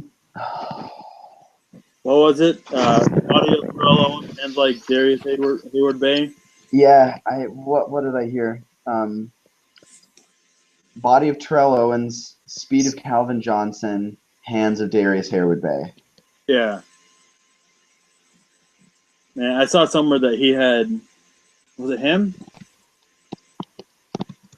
I'm pretty sure there was two of them, and one of them had like a 35% drop rate, and the other one had like a 30% drop rate, which is ridiculous. May not seem high, but it's ridiculous. That's 1 in every 3 balls. It's unreal. Yeah, and it's like I'll give you a pass on hard catches, the ones where you really have to fight for them. But a lot of these drops, they were just easy catch and go passes. Just those easy ones. One of my favorite lines on him, I saw in a scouting report, was "won't be on many quarterbacks' Christmas card lists." Well, just a little bit like Calvin Benjamin from last year. Yeah. Made those tough catches, dropped the easy ones. Except yes. Benjamin was a little bit had better hands. Right. Which is not really saying a whole lot, but no. I mean, honestly, I question that fit because, I mean, for me, Steelers, you have Antonio Brown is undisputed number 1. Oh, number 2, you arguably undisputed number 1 receiver in the league. Yeah. Number 2 behind him, I'd probably put Martavis Bryant across from him just because I like his explosive ability. But then you get really into the nitty-gritty stuff, and you got Marcus Wheaton, Sammy Coates, and Darius Hayward Bay. That is an ugly, ugly bunch. Wheaton could still make something of himself, but I am not holding out hope for it. I kind of like him very undersold. Number 3 receiver, though. Just kind of like him there, but he definitely has to step up this year. And he had to do that last year, and he didn't. Yeah. Moving on, Doran Grant, another cornerback. Love him. I love that pick. I am as well. And this actually being able to I had a 3rd round grade on him. Yeah. Borderline 2nd. Being able to get him in the 4th really helps out how I valued that Golson pick. Because they were able to get Golson in that 2nd round, and they basically got another. I had Golson as same as Grant, really. 3rd round, borderline 2nd, and they were able to get them with a 2nd and a 4th. Yep. I really like the value of those two combined. I would not be surprised if he starts over Golson. I wouldn't either. Not one bit. And then the tight end they drafted, Jesse James. We talked about Tyler Kroft earlier being my number 4 or 5 tight end. James was my number 3 or 4 tight end. I really like James. I love his skill set. But what kind of probably saw him drop was the lack of athleticism. But that's a typical Steelers tight end. They're football players, not athletes. Yeah. In the Steelers' mind. They're the trenches guys, the lunch pail guys. Yep. And Jesse James fits that to a T. And Heath Miller, we made this comment about when talking about Cam McClear, with Heath Miller getting up there in age. I can see Jesse James starting over him this year. I don't think he will, though. I think Heath Miller's experience in this offense will keep him as that number 1. And I think Jesse James will be that cemented as the number 2, and Cameron Clear will be right there. Yep. Yeah, and I love the way that the Steelers offense uses their tight ends. Between Heath Miller, now Jesse James, Matt Spaeth last year, I really like that offensive, the way they use their tight ends. I agree.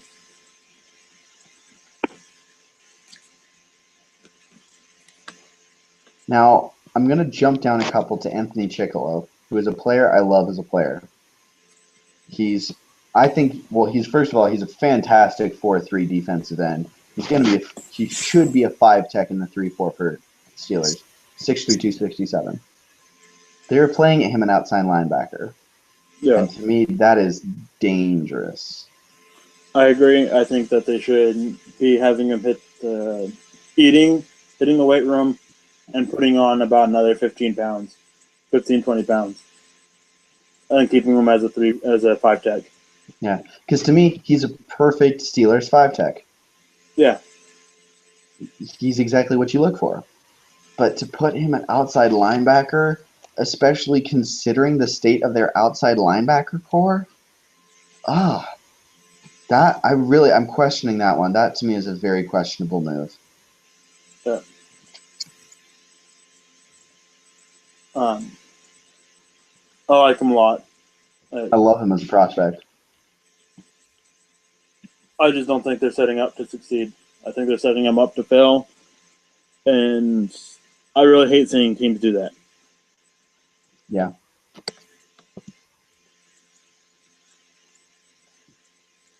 Now,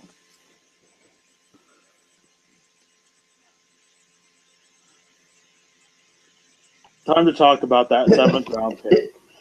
Gerard Holloman, here we go. Led the nation in interceptions. But that's about all you can say about him. Here's a genuine. Actually, you go ahead, and then I will express my thought. It's lacks physicality. But he got all those interceptions. Like, I don't know how many times when I was talking about him on Twitter, I got that response. 14 interceptions last year. Led the nation in interceptions. That's great. But when you go and look, it's like, we'll talk about him in a little bit later, but it's like a player who got a bunch of sacks this past year. A lot of Holloman's interceptions were not great plays by Holloman. They were at right place, right time, and doing his job, doing what he is supposed to do. And which is great. It's great seeing him do his job, doing what he's supposed to do. But hyping it up as something as he was making a great player stuff is just something I don't really get. He just was doing what he was supposed to do. 7th round, not great value. I think he could develop. I think 7th round isn't a bad spot. I would take a guy like him in 7th. I'd agree if he displayed just a little bit of physicality. He seems so afraid of contact watching him that it's just hard to really warrant a draft pick, in my opinion. He's a very non-Steelers defensive back. Yes. He does not fit their mold whatsoever. And that to me is bizarre. And so for me, first of all, For whatever reason, the Steelers drafted my favorite quotes of, Sammy Coates, looks like Terrell Owens, runs like Calvin Johnson, catches like Darius Hayward Bay. Gerard Holloman, who has zero tackling ability. One of my favorite quotes of the pre-draft process was, he would be an all-pro in two-hand touch. He would. Yeah. You could not stop that guy. No.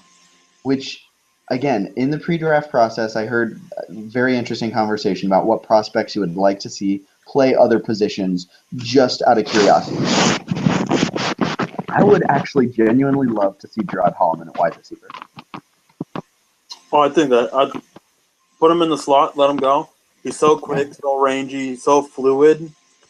Like, if you want to actually get into serious positives, those are his serious positives. His range, his quickness, his fluidity. Putting him in the slot could be dangerous. Put him in the slot. He's Pittsburgh's number 3 receiver right there in the slot. Oh, yeah. That's both a reflection on him miscast as a safety and on Pittsburgh's receiving core. Only issue is putting him in the slot is that slots are normally those guys that take some of those big hits. Yeah. And he's going to get one of those, walk off the field, and never come back. Yep. It's just very questionable about that. Yeah. Any questions on the Steelers? No, that's it.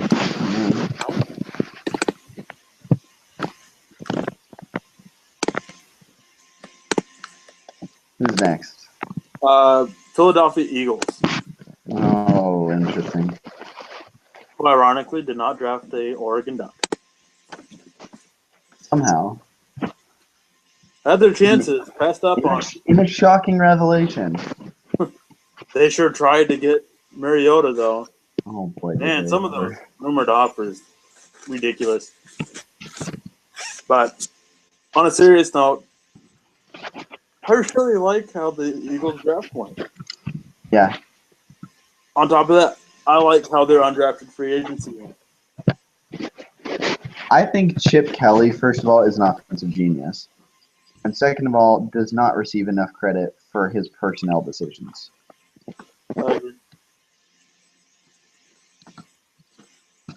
I think a lot of people give him a hard time for the moves he made in the offseason and stuff like that. Particularly trading away LaShawn McCoy and getting Kiko Alonso.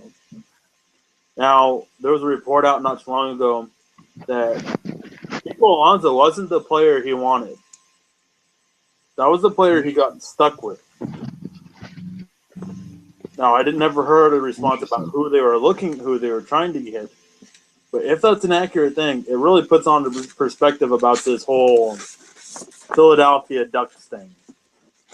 That is interesting. I hadn't heard that. That's really interesting to me. Oh, that does put a different spin on things. And it would make sense too with a little bit with how strong that linebacker core is. Well, to be fair, they did nice to play that same kind of thing that Kiko Alonso does.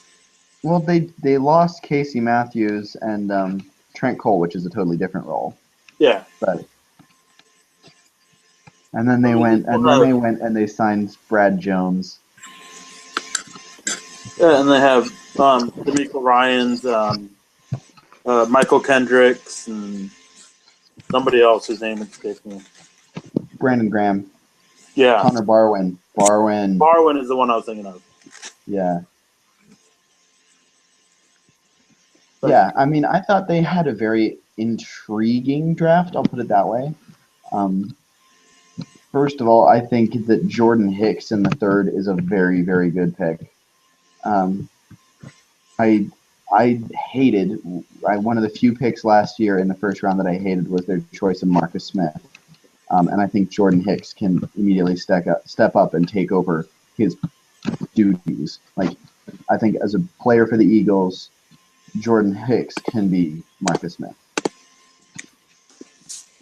Oh, right off the bat. Don't know much about Jordan Hicks. He was another one who I just did manage to get around to.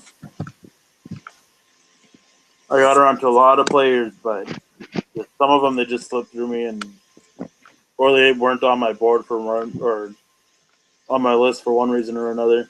As it goes with the draft every year, right? Yeah.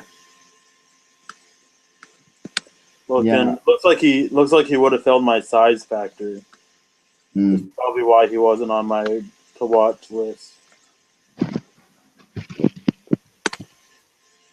But anyways, their first two picks,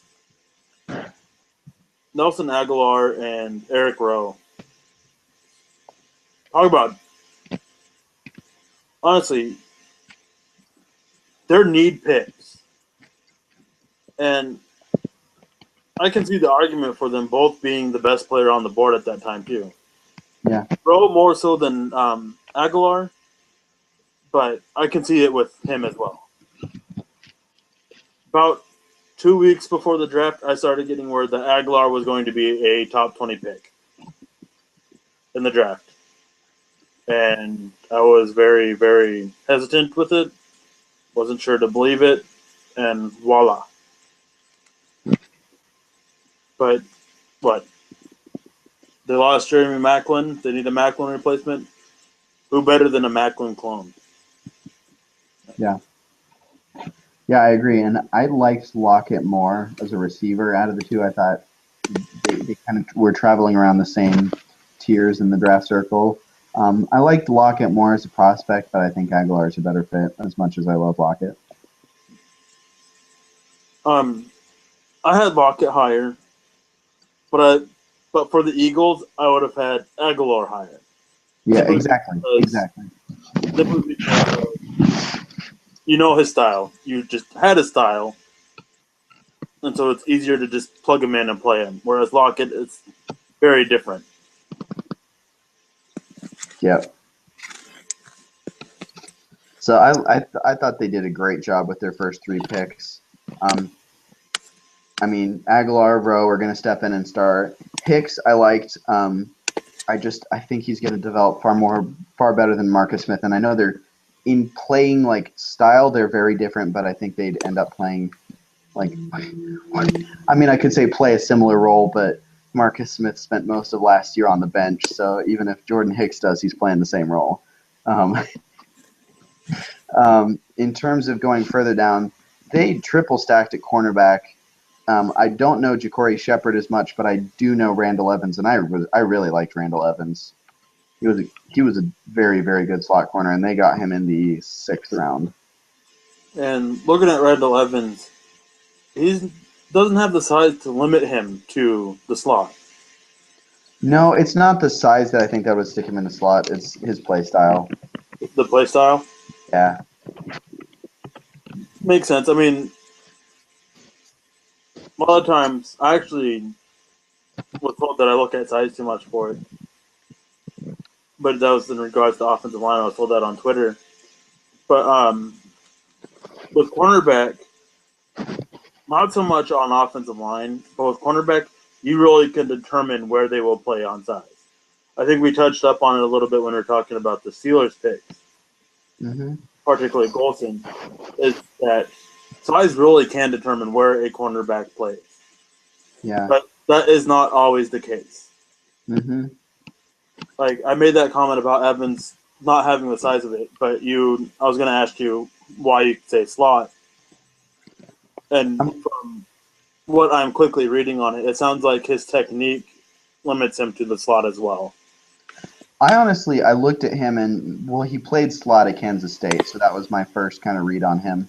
He's a very, very good tackler, so that's the kind of guy that I like to stick in the slot pretty much regardless of size.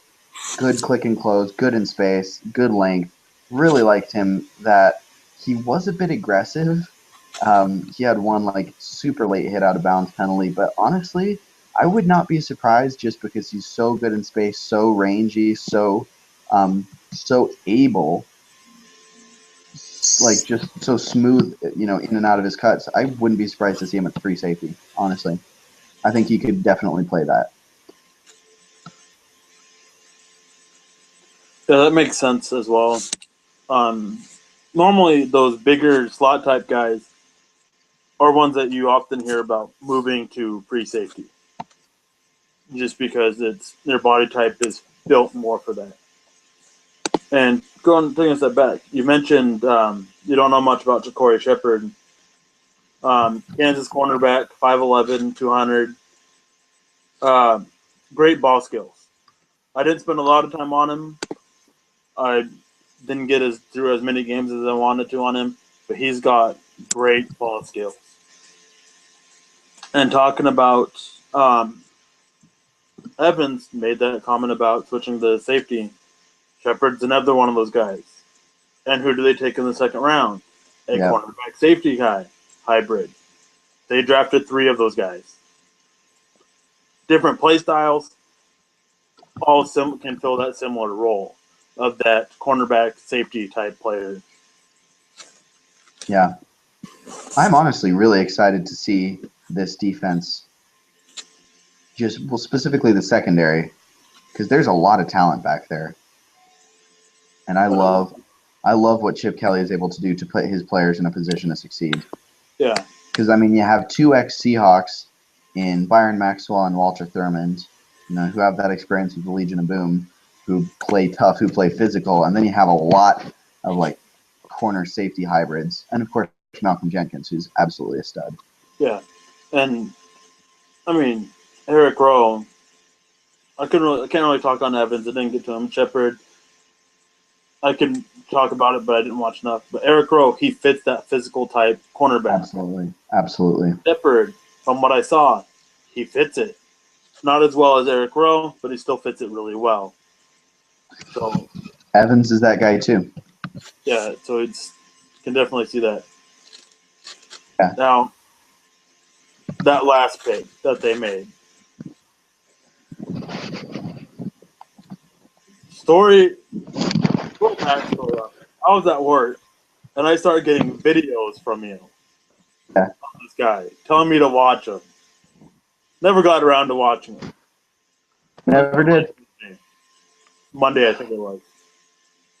Man, talk about raw, but he's so tall and long and has that great frame to work with. Oh, just such a good pick there with Evans. I love that pick. This is Brian Mihalik out of Boston College, 6'9", 295 defensive end. He just lankies. He's just so lanky that he just lankies his way to the quarterback. And he has so little technique. He's such an intriguing guy because he's Eric Armstead light, and Eric Armstead got taken in the first round. To me, if they can develop this guy, I mean, he is just a wealth of untapped potential. He was not even remotely coming close to realizing that. I mean, I don't say this lightly, but he does have potential, I think, on the scale of J.J. Watt. Now, he's not the physical freak that Watt is. He's easy. I know it's saying big things. Yeah. It's saying big things. The sky is the limit for him. The sky is the limit. But if he doesn't get anything under his belt, he's not going to win a single snap in the NFL. And a lot of people may jump on you. I won't for that comment about J.J. Watt. But the reason why I won't is because I was very clear about this. I have Armstead as that type of ceiling as well. That J.J. Watt type dominance of a ceiling. And I don't think he'll reach it. This guy, hard to see him reach it, really. Yeah. Just because of 7th round pick, coaches don't put all that a lot of work into them just because of they just come and go so often. Unless he really shows something that for this training camp and all that. Right. And to me, here's the deal. He could be J.J. Watt right here. If he can put it all together, get a very good toolbox, he could be J.J. Watt. Right now, he's here. And as of right now, he's going to win a snap a game. If he was to pass rush every snap in an NFL game, he would win maybe 1 snap based on his body type. That's it. He has no tools. He is super raw. He is not going to do anything, and that's why he's a 7th round pick. But if they can tap into that, if they can crack his potential, then he can be this. But right now, he is not that. Yeah. And that's a similar thing with Armstead, but we'll talk about him more later. Yeah. Before we move on, talk about this undrafted free agent class. There's a lot of guys I like. Brett Boyko, Devontae Davis. Um, I know there's another name around here somewhere. Travis Rosidi and Eric Tomlinson. Brent Boyko I had as a 7th-round grade. Devontae Davis I had as a 7th-round grade. But Travis Rosidi and Eric Tomlinson, I both had 3rd or 4th-round grades on them. Mm. Eric Tomlinson, he went to UTEP, University of Texas El Paso, and I think he caught like 5 passes his whole time there. So when the combine happened, I was expecting to see very, very rough hands, few drops. He caught everything, and he made some great catches. And that really caught my eye. And I had to dig for it, but I found some practice stuff of him catching. His hands are excellent. He's got great hands. He was used as a blocker, and I won't hesitate to say this. He was the best blocking tight end in this draft, hands down. I love that they got him as an undrafted free agent. They can use him in so many ways. He can replace James Casey. He can play that H-back type, tight end, fullback, hybrid type player. He can do that. He can play inline tight end. He can play out in the slot. He moves well enough to do that. Not a great mover, but well enough. And putting Travis Rosidi on that defensive line, I think he's got a really, not a super, super high ceiling, but I think he's got a high ceiling. And he doesn't have a very low floor. I think he'll make it. And at the very worst, he'll stick around as a solid depth rotational defensive lineman. Yeah. I agree with that. Davis, I think he'll be a practice squatter for a while, and then I think he'll end up catching on as a returner type. Brett Boyko, with Chip Kelly and what he does on the offensive line, it's really hard to gauge. Yeah.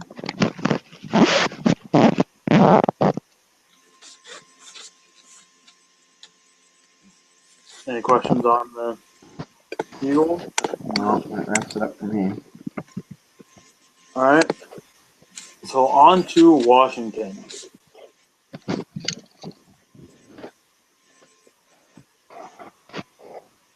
Before I get into anything else, they hands down got my favorite player in this draft.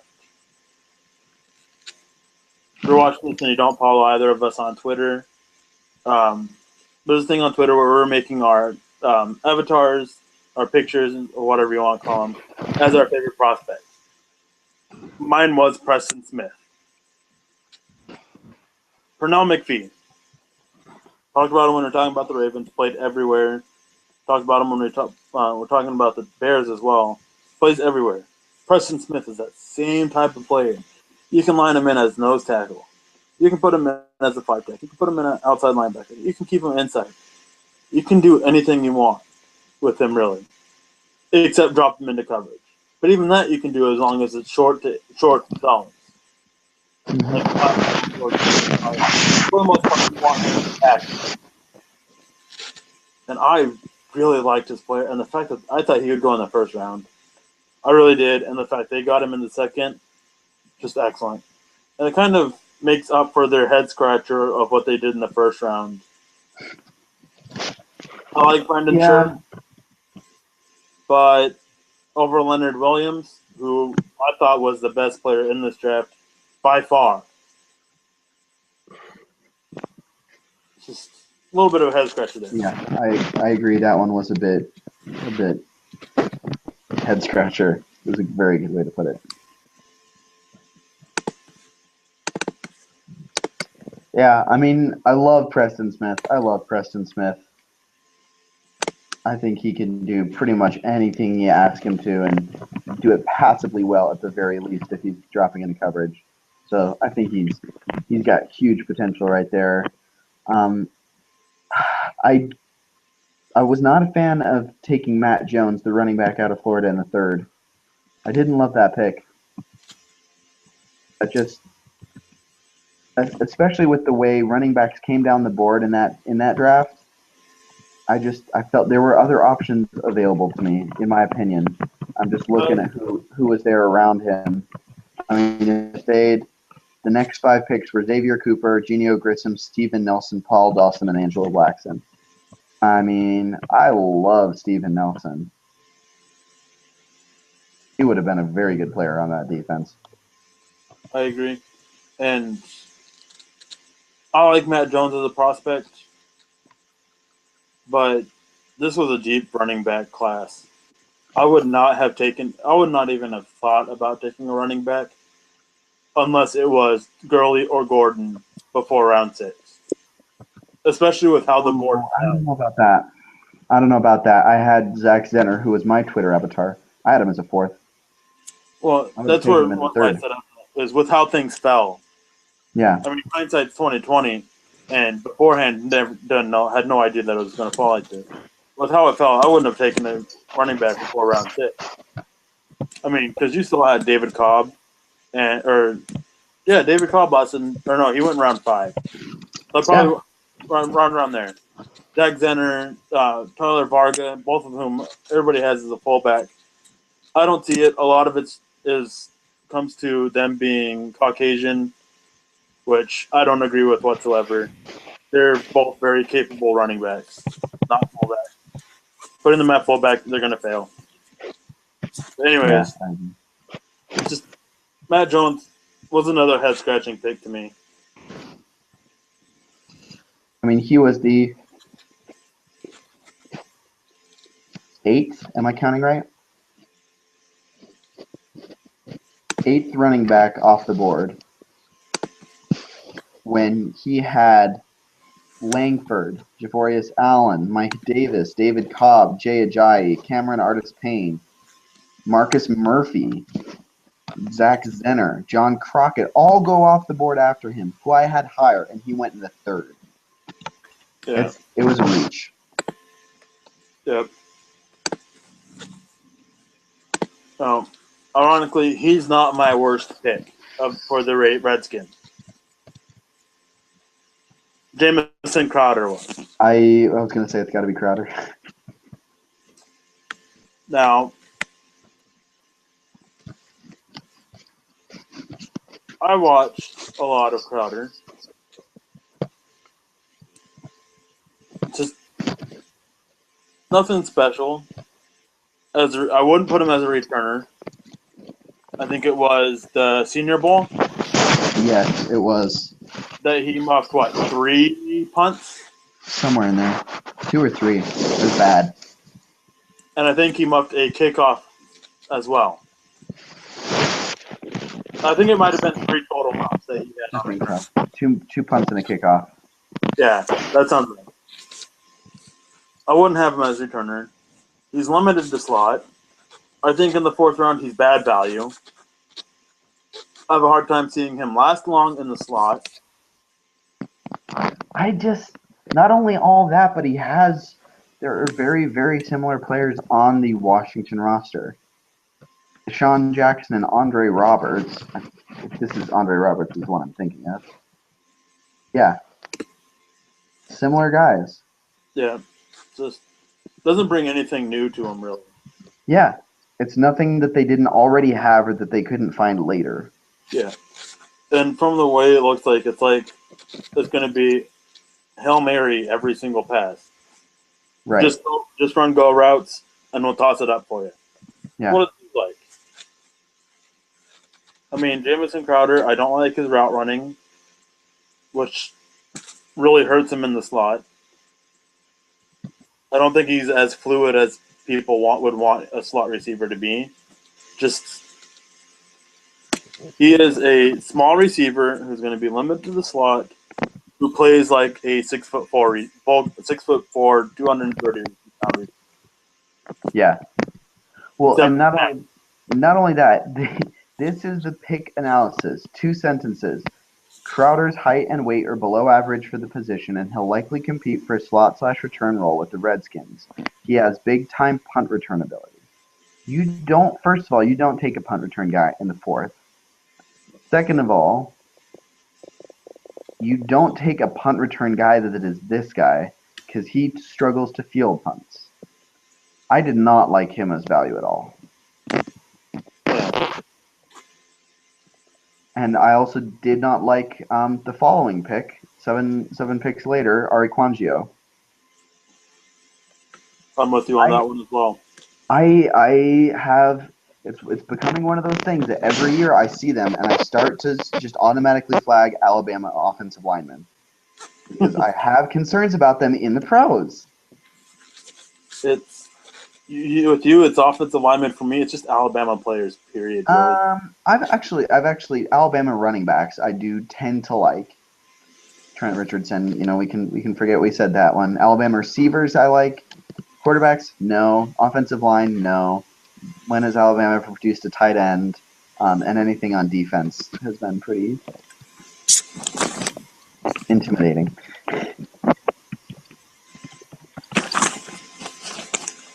I was looking at my notes because I thought there was something later on that we're going to do. I thought there was something I had about an Alabama tight end. There wasn't. But yeah, just and what Ari Quanjo had injury concerns, did he? I'm trying to remember if that was him or his brother. Cyrus Quanjo last year. Cyrus definitely did. I know Cyrus did. I think they both did actually. I think they both did. Yeah, I'm looking it up.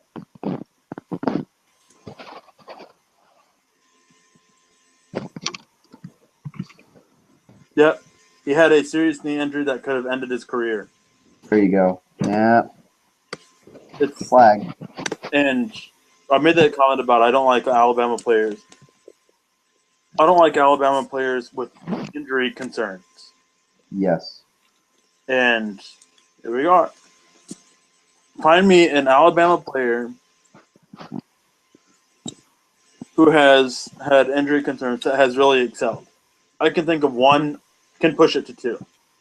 Out of 10 to 20, that's Eddie Lacy and Julio Jones. And Julio Jones is the one to push it because he's a good player when he's healthy. I don't think he's as great as everyone says he is. But he's been dealing with some injury stuff in the NFL. Yeah. For the record, there have been 10 tight ends out of Alabama drafted. Most recent was back in 2013, taken with the number 211 overall pick by the Detroit Lions, was Michael Williams. He got moved to offensive line. Oh, yeah, I remember that. I remember hearing about that. And then prior to that, let's see, Brad Smelly back in 2012, at 247 overall. Rod Rutledge back in 98 was a Pro Bowler? No, he was a Super Bowl champion, won a ring with the Patriots. And before that, in 97, you have Patrick Haight. He spent time with the Broncos. Other than that, it has been, well, I guess we're forgetting the obvious name in the room, which is Ozzie Newsome. But other than that, that is the extent of tight ends from Alabama.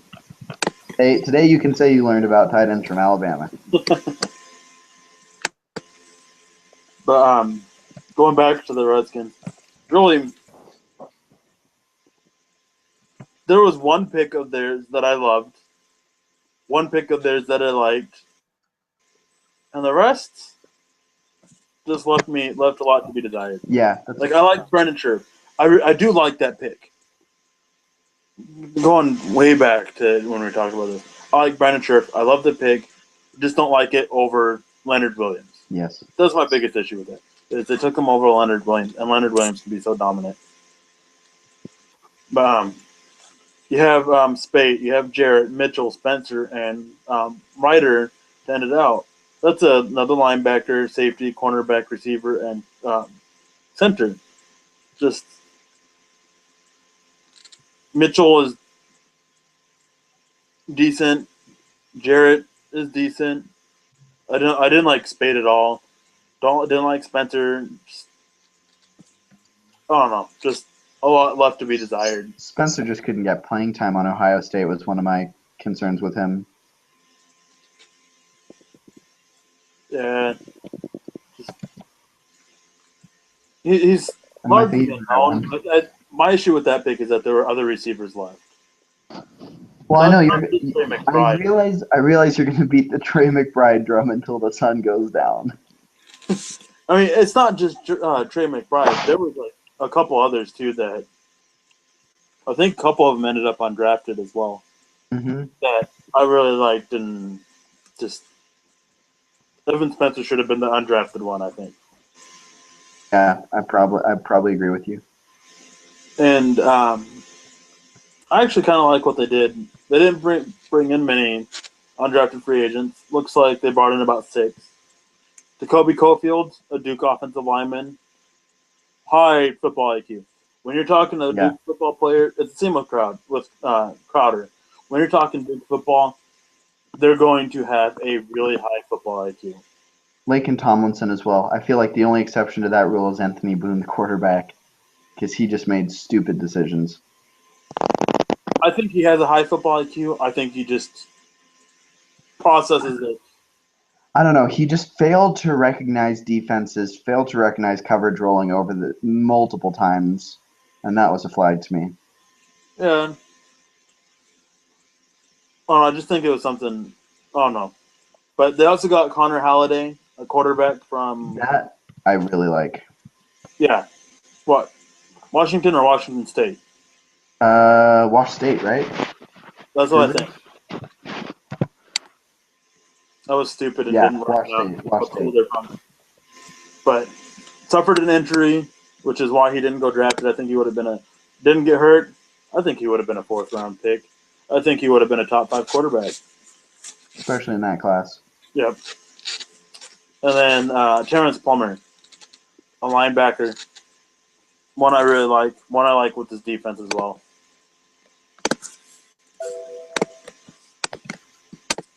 Yeah, I agree. Yeah, I think just all in all, I was just left lacking with that draft. Outside of their first picks, really, I made this comment before. And their draft just left a lot to be desired. And their undrafted free agency is they have a lot of needs, but they only brought in 6 guys. I don't know how their roster looks. I don't know how filled it is. Just It isn't pretty. It isn't pretty. I would Their have been bringing in more guys for defense front 7 looks competition. really good. Defensive front 7 looks really good. The Redskins are the opposite of the Bengals. Bengals keep their offensive line strong. Redskins, they don't always turn out as it, but they really try to keep their defensive front strong. Yeah. Injuries have really plagued them though on that front. And they do have some like good talent there. Like I do really like Jackson Jeffcoat to develop. And you know, outside linebackers, they have Preston Smith, Ryan Kerrigan, Trent Murphy, and Jackson Jeffcoat. That's a pretty solid 4, especially if they develop. Oh yeah. I mean, on the interior, you have some serious question marks, but the defensive line should hold itself together as well.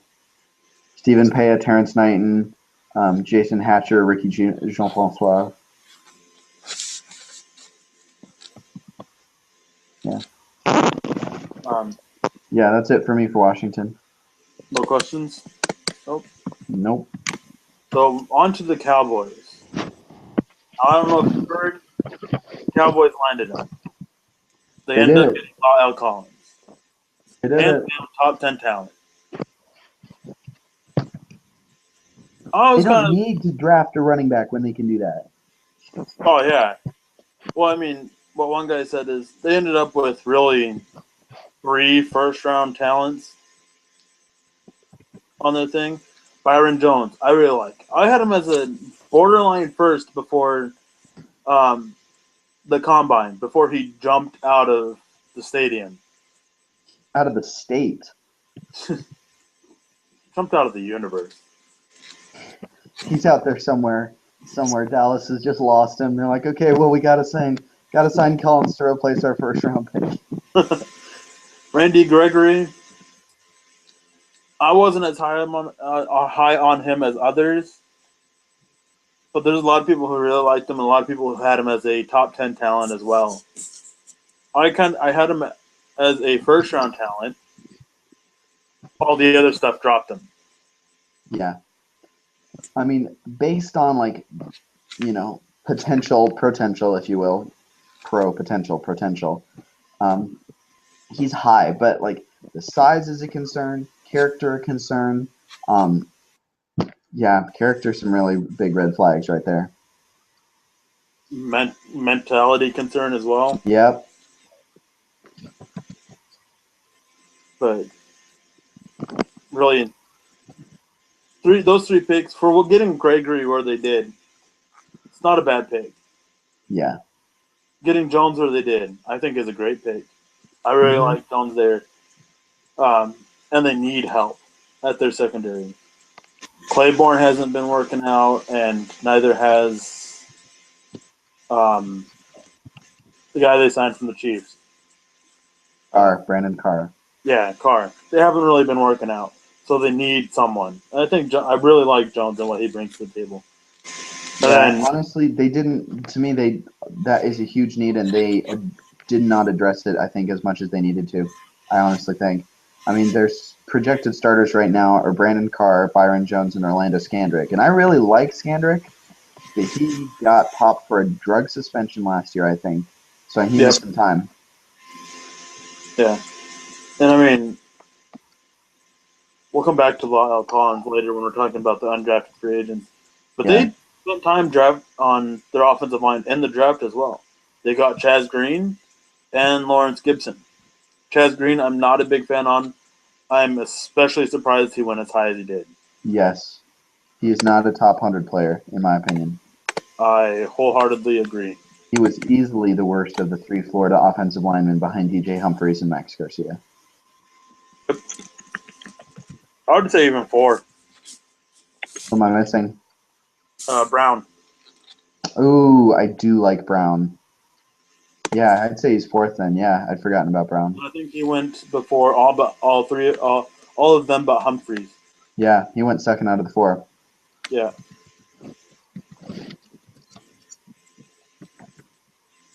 I mean, he's just looking at my notes for him. Needs work in pass blocker. Needs work as a run blocker. Needs work as an anchor. Just a lot of it is he needs work in all the different kinds of things you blocking. I mean, having him move and to the second level blocking, all that stuff needs work. Yeah. And while it is the Cowboys and they do have a strong offensive line, it's just in the third. Now, Gibson, he's the same way. There's a lot of needs work with Gibson, but he's a 7th round pick. Yeah, you can do that. Whereas with Chaz Green, this is where I really struggled with this pick. He's a 3rd round. If you're gonna want to overdraft a running back in this class, I mean, you can do it right there. I mean, Washington did it 4 picks later with Matt Jones. Yeah. Just very concerned with that. Yeah. The next 3 picks are 3 picks I actually like. Damian Wilson, Ryan Russell, and Mark Nzocha. No idea if I said that right. I think it's Ziocha, I think. It's a weird one. But Damian Wilson, I actually had as my highest ceiling inside linebacker for this draft. I think he has ceiling. Right now, he was like my number 7 or number 8 linebacker, but he has the highest ceiling. And he has true 3-down linebacker potential. And the other linebacker, Ziocha, is another linebacker I really like. I was high on him as well.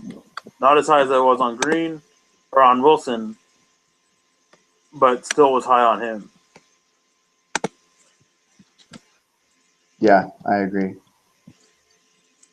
And he is athletic. Yeah, very much so. Not much technique to his game, but he wins with his athleticism, and he does so very well. Hmm. Yeah, I agree with that.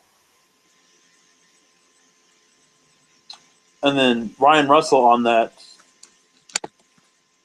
defensive line is another pick I really like. I know there's a lot of people who didn't really were high on him, Hmm. but I really like his skill set. He has a great skill set. Right. And I mean, honestly, the Cowboys could just use any kind of help on that defensive front. Yeah. The issue with him is that they got to keep him motivated. They got to Yeah. keep him turning. They got to keep him playing because he's got a skill set, but he won't always give it his all. And they got to keep him doing that. They got to keep him interested in doing that. So it's a very risky pick in those regards. Hmm.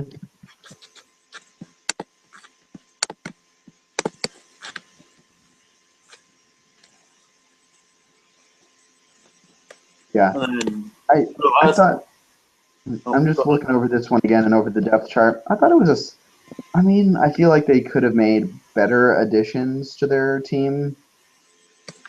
I mean, there's not really anybody that I can just be like, no, I hated that pick besides Green. It's just kind of a bunch of just decisions. yeah, it's a very prototypical Dallas Cowboys draft, really. It is. It For me, absolutely anyway. is.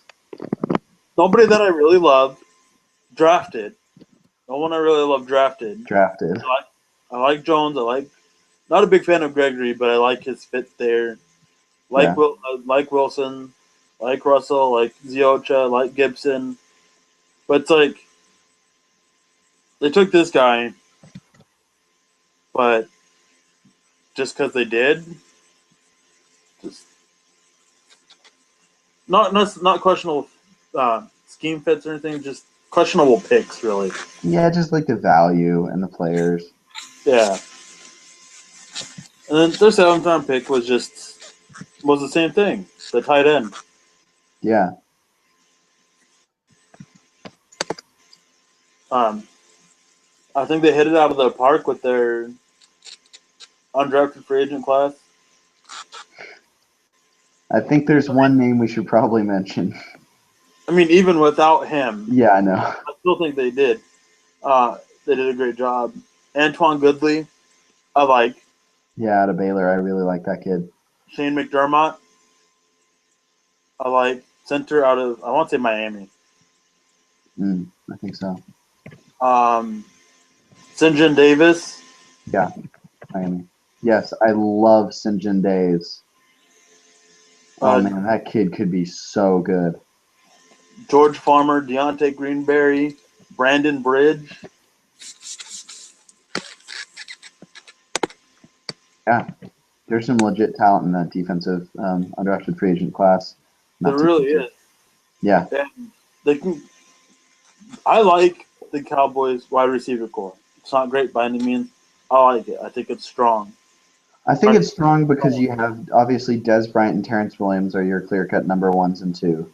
Cole Beasley, I think, does not get nearly enough credit, and he got a deal this offseason, and I'm glad to see him get that recognition. But I think Devin Street, as a second-year player, could make a big, big leap for them. I liked Street last year, but yeah, I love that they're getting all these guys for competition.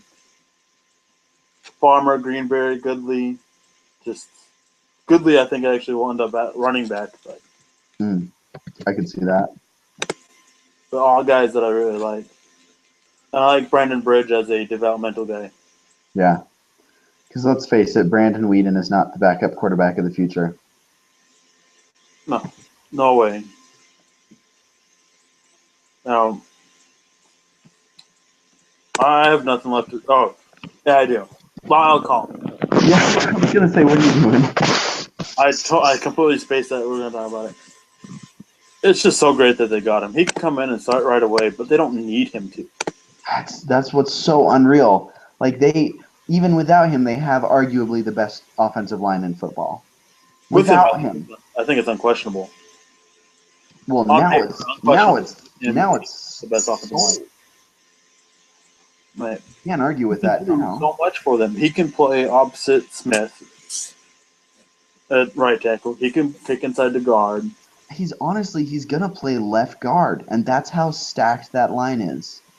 Smith and him on one side, scary. Oh my lord. Right. Behind that offensive line, they don't have to have a running back like DeMarco Murray. I can work as running back behind them. And I don't even run a 7.0 40 time. Yes, Jerry. Yes, I'd love to be the next running back of the Dallas Cowboys. It's that easy. Yeah. Sold. Right. It's just anybody can do it. Unreal. They have a guy on there, Ryan Miller, kind of a guard tackle prospect who played for the Broncos in training camp last year, who I honestly thought was going to make that roster. He's going to be a third stringer. He could have been a starting swing tackle for the Broncos, and he's going to be a third stringer on Dallas. That is ridiculous. He could have ended up starting. With reshuffling the line, he could have started probably at left guard. Yeah. Left guard, right guard when they kicked Vasquez out. Yeah, that's true. Ramirez continued to struggle. But that's unreal. I mean, and he had the choice of where he wanted to go. And there were a lot of teams interested. And he chose the Cowboys. Wow, Collins chose the Cowboys. Right. It's going to be something worth have to watch. If you like the trenches, man, this is going to be it right here. Yeah. And anyways, I have nothing left on the Cowboys anyway. Yeah. I think that's about all you can say. Right. Just La'el Collins as an undrafted free agent. I would have taken him in the third round. I would have used that pick. I wouldn't have done it. Because you take him, he can declare next year. If you take him, he's not going to sign, and then he just declares for the draft again next year, and then you lose it. Nobody's going to take that risk. Yeah, at that point, the NFL didn't come down with it. I still would have done it. I would have taken that risk.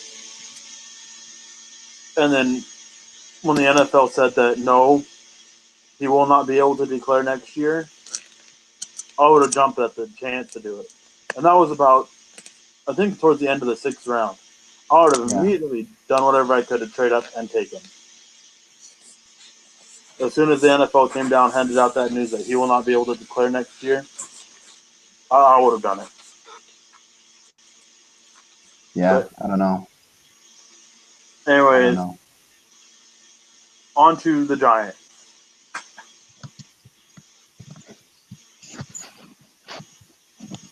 Eric Flowers is in no way, shape, or form a top 10 pick. I agree completely. I'm putting that out there right now. That is not getting talked about nearly enough as a ridiculous reach. He's a borderline second, maybe first if you want to sneak him in there somewhere. He is not a top 9 pick. La'el Collins would have been that pick. He would have. I don't know anything about this. This is just pure speculation. La'el Collins would have been that pick. Everything happened, and they panicked. Yeah. And they ended up with Flowers. They panicked. That's a very good way to put it. Plain and simple, they panicked. I do not see him starting on that line. I think he will simply because that offensive line is just a joke. It's just such a mess. I think he will because they took him at 9 and they have to justify it. I think that will be part of it, but the offensive line is just a mess, really. Especially the interior. I like Weston Richburg and Jeff Schwartz at center and right guard. I don't like John Jerry at left. That's where I think he ends up. I think he ends up as a left guard. Yeah, We made this probably. a lot pre-draft. He's Orlando Franklin 2.0. Yeah. Yeah, I I think he agree. can work as a right tackle on a power team, but I think he's best off as a left guard. And then I'll let you start off with their second pick, Landon Collins. I love Landon Collins. Everybody was, oh my goodness, all the just, he's not the number one safety in this draft. He is. And I think people were not giving him near the credit he deserved. Is he a safety? Maybe. Is he a box linebacker? Maybe. Is he kind of a spur guy? Yeah, maybe. But the fact remains that, first of all, he's a much better athlete than people give him credit for. He ran a sub 4.5 40. Like, that's pretty ridiculous at his size. I heard him described as a fire hydrant, a running fire hydrant. Yeah. I love him. I think he can play in the box. I think he has better coverage skills than people give him credit for, and I think he can play cover shell better than people give him credit for. I love it. Landon Collins, steal at 33. Nose for the ball. I have a hard time disagreeing with that. I think he is much better than people give him credit for. I was saying this for a while. I was real hesitant on him because he's an Alabama player. There were a little bit of concerns with, I think, something with the knee. May have been a foot, but nothing real major. I still thought he should have been a top 20 pick at least. Yeah. Just he's a lot like TJ Ward. He is. He's Except that I think he's an upgrade in coverage over TJ Ward and not as good in the box as TJ Ward is. yeah. He's that same style of player. He's that box safety linebacker hybrid type player. And I think one thing you mentioned that he's more athletic than people give him credit for, which I completely agree with. He's not like overly athletic like a lot of people want in their safety, but he is a football player. Yeah. It is, and that's what a lot of coaches want. They want football players. Scouts love the athletes. Coaches love the football player, and he is a football player. And you want to talk about steal? That third round pick. Just unreal. I'm not even trying saying his first name. Odigizua. I mean, steal. Yeah.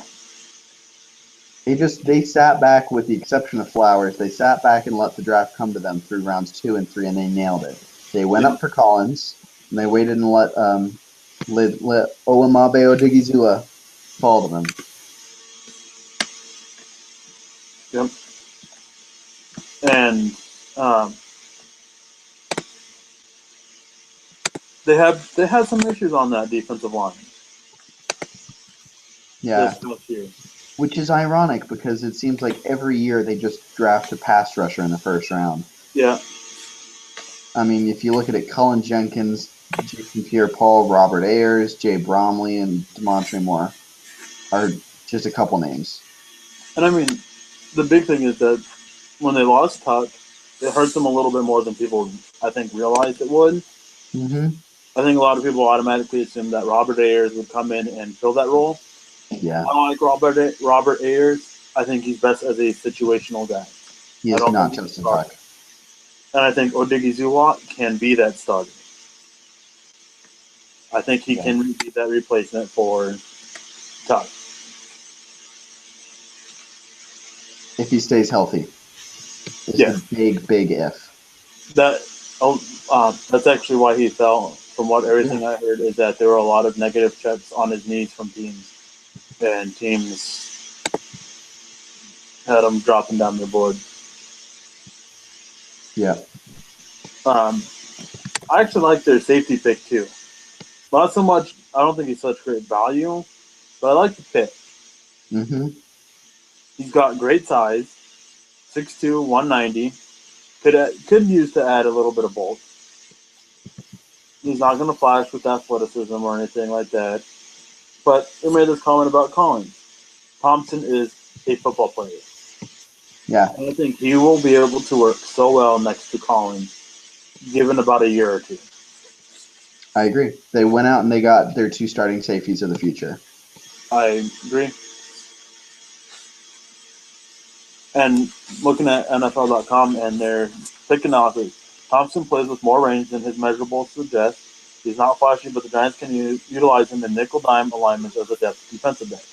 I agree with that completely. He has a lot more range than everybody says. He's not going to flash. He's not going to wow. He's just going to go out there and he's going to play the game. He's going to play football, and he's going to do everything very technically sound. Yeah, very measured is a good way, I think, to describe him.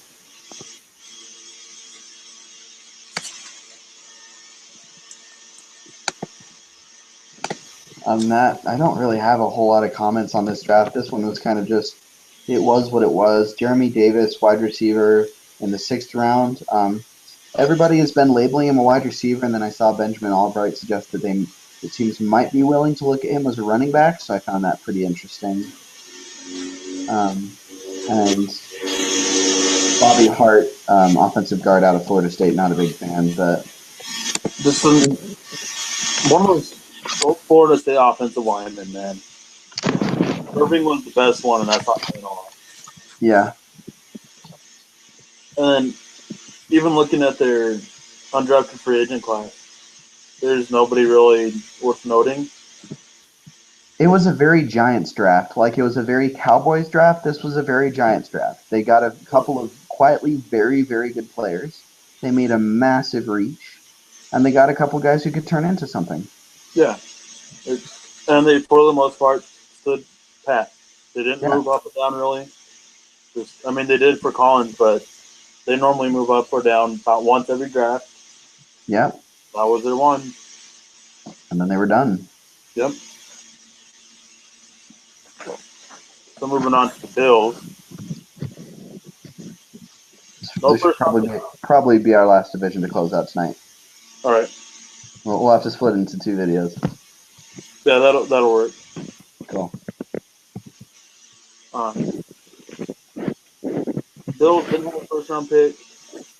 Didn't like much of their picks. I like John Miller. I think he's a solid offensive lineman, and they need help on that offensive line more than people realize. There's a lot of talent on it, but it's a lot of down-the-road talent. A lot of potential talent. Their best pick, in my opinion, was Nick O'Leary. I think whoever ends up at quarterback now has a couple of very good tight end options to throw to. And I like what Rex Ryan's done. I like that defense. I like that offense. The issue's quarterback. If they can find somebody to just not turn the ball over, I think they'll be fine. I think they'll be able to compete for the division. Not necessarily. Honestly, I think they'll be able to compete. They just need to let that defense just rock and roll. That's all they really need to do. Yep. Looking at the offense is good. I'm not saying it isn't. It isn't. Offensive line is still a question to me, which obviously John Miller's going to factor into. I still think they took 3 actually. They ended up with 3 offensive linemen last year in the draft who I did not like. Was Cyril Richardson, Chantrell Henderson, and Cyrus Quangio. That's kind of my axis of evil in the draft last year. Yeah. And then the rest of the Bill draft. Ronald Darby, cornerback, Florida State, athletic. Luxury pick. Yeah. That is a best player on the board pick. Yeah. Mostly when you see somebody who can lay ball as a luxury pick, it's best player on the board, which I have no issue with. But I have an issue with this one. I have an issue. I don't have an issue with going best player available, luxury pick second.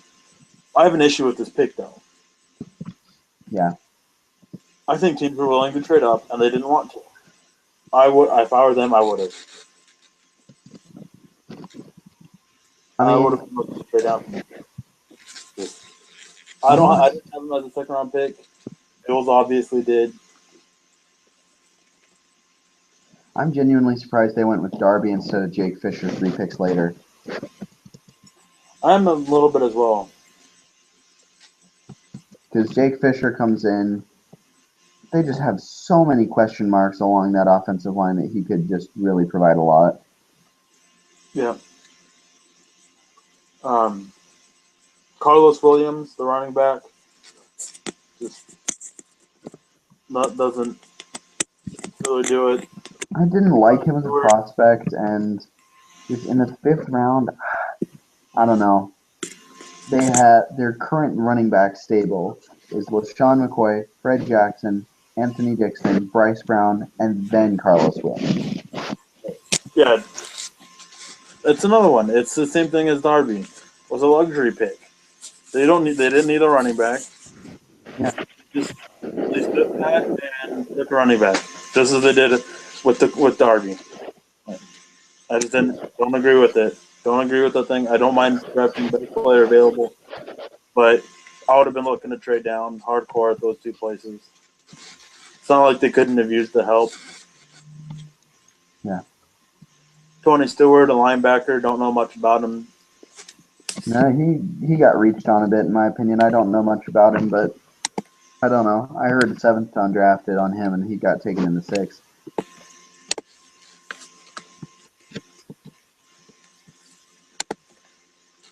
He looks like a typical Rex Ryan linebacker, really. Yeah. He's a bit undersized, but otherwise, yeah. Looks to me, he looks honestly more, and like as I look at his stuff, it looks like he could play a much more of a spur role, which is not so much a Rex Ryan thing. Yeah. And I actually like the wide receiver they picked. Des Lewis, yeah, I like him. I like him as a the NFL.com analysis. Buffalo has a small weapon with upside as a 4th receiver in the NFL. He dominated his competition and earned a Senior Bowl invite where he flashed the time.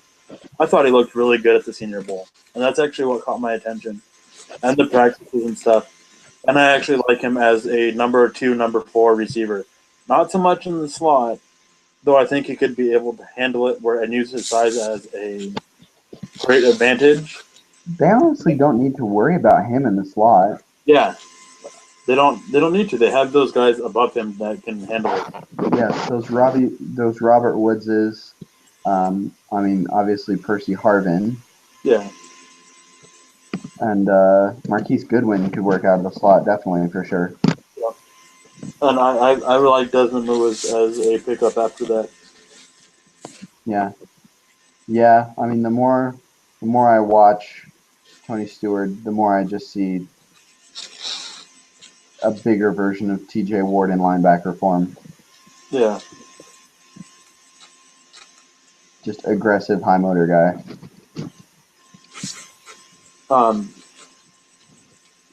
Their undrafted free agent class, Andre Davis, wide receiver. Yep. I like him. AJ Tarpley, wasn't a super big fan of him getting drafted,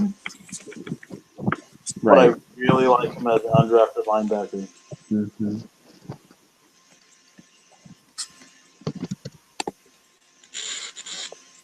And as for Davis, he caught my attention pretty early on, and I really like how he can fit with this offense. Mm-hmm. Especially if Percy Harvin does not work out. Yep. That really does it for me with the Bills. Yeah, it was pretty straightforward little draft. Dolphins are next. A lot of medical red flags with them. Yeah. Jordan Phillips, that back. Ajayi, that knee. Just a couple big ones. Even Parker had some. So it was not last year, it was the season before, and he bounced back well. There's still some concern. I think it was a knee injury for him as well. Well, and you got Ajayi in the 5th. You know, he had major knee concerns. Oh, yeah. I mean, it's just a lot of it, and I don't. I like their draft. I like that, even with the red flag. I like the draft. I was really high on Parker. I thought he was a borderline top 10 pick. The three Yeah, top receivers I actually had as top 10 picks or just right at that edge. yeah, Uh, I agree with that. Jordan Phillips, I was really not as high on as everybody else was. A lot of people had him as the first round. He went right about where I had him. Um, Gifted talentedly. He's so gifted. But that Yep. back is such a major concern for me. hmm I like Jamil Douglas. I was gonna say I really like Jamil Douglas. Not a big fan of him here in round 4 for the Dolphins, simply because they do need some offensive line help, and he is a bit of a project. He can start right away, but it's not going to be pretty. Yeah, Bobby and McCain is the. Oh, go ahead.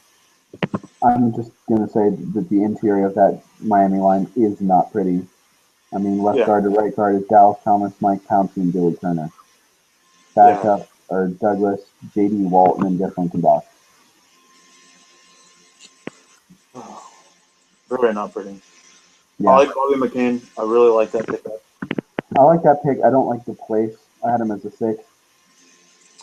And I Um, think that if you're going to draft a replacement for, Vontae Davis, which they have to look at doing, I'm sorry, not Vontae Davis, Brent Grimes, other 21. If you're looking at drafting a replacement for Brent Grimes, I don't know. I just didn't like Bobby McCain as the guy to do it. I can see that. I think part of the reason why is they could have probably taken him later in the fifth, hmm but they were done after the fifth. Right. So if you had him as a six, it's going to be a little bit of a reach no matter what. Yeah, that's true. I guess I I like would have, it. I I would like have, him. I would have kicked it down the board. I mean, they had four picks in 11 choices. I would have waited till the last one on him, honestly. Yeah, I like him. I don't like him as the replacement guy for McCain or for Grimes. I like him as a person to compete for the nickel spot and potentially the number 2 corner spot, but Right. not as a replacement for Grimes. Yeah, and at this point, I just honestly think that you have to look at Grimes first and foremost. And I mean, well, we'll get to him in a sec, but they're playing Tony Whippet at corner.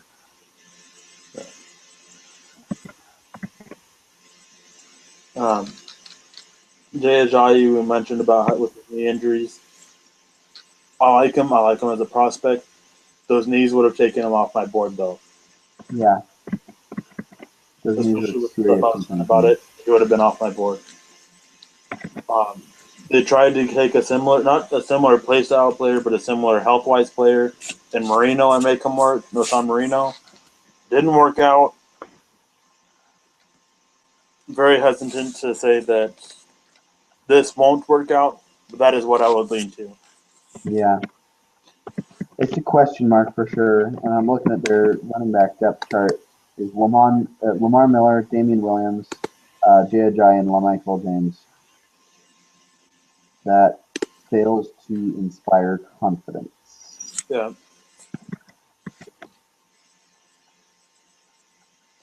Um, Cedric Thompson, I like him. He's another Minnesota guy. I really liked Minnesota's draft class as a whole. I Like agree. over They and have some over. very good prospects. I really liked it, and a lot of them went a lot lower than I thought. Cedric Thompson went right about where I thought he would, and I think he's such a great pick for him.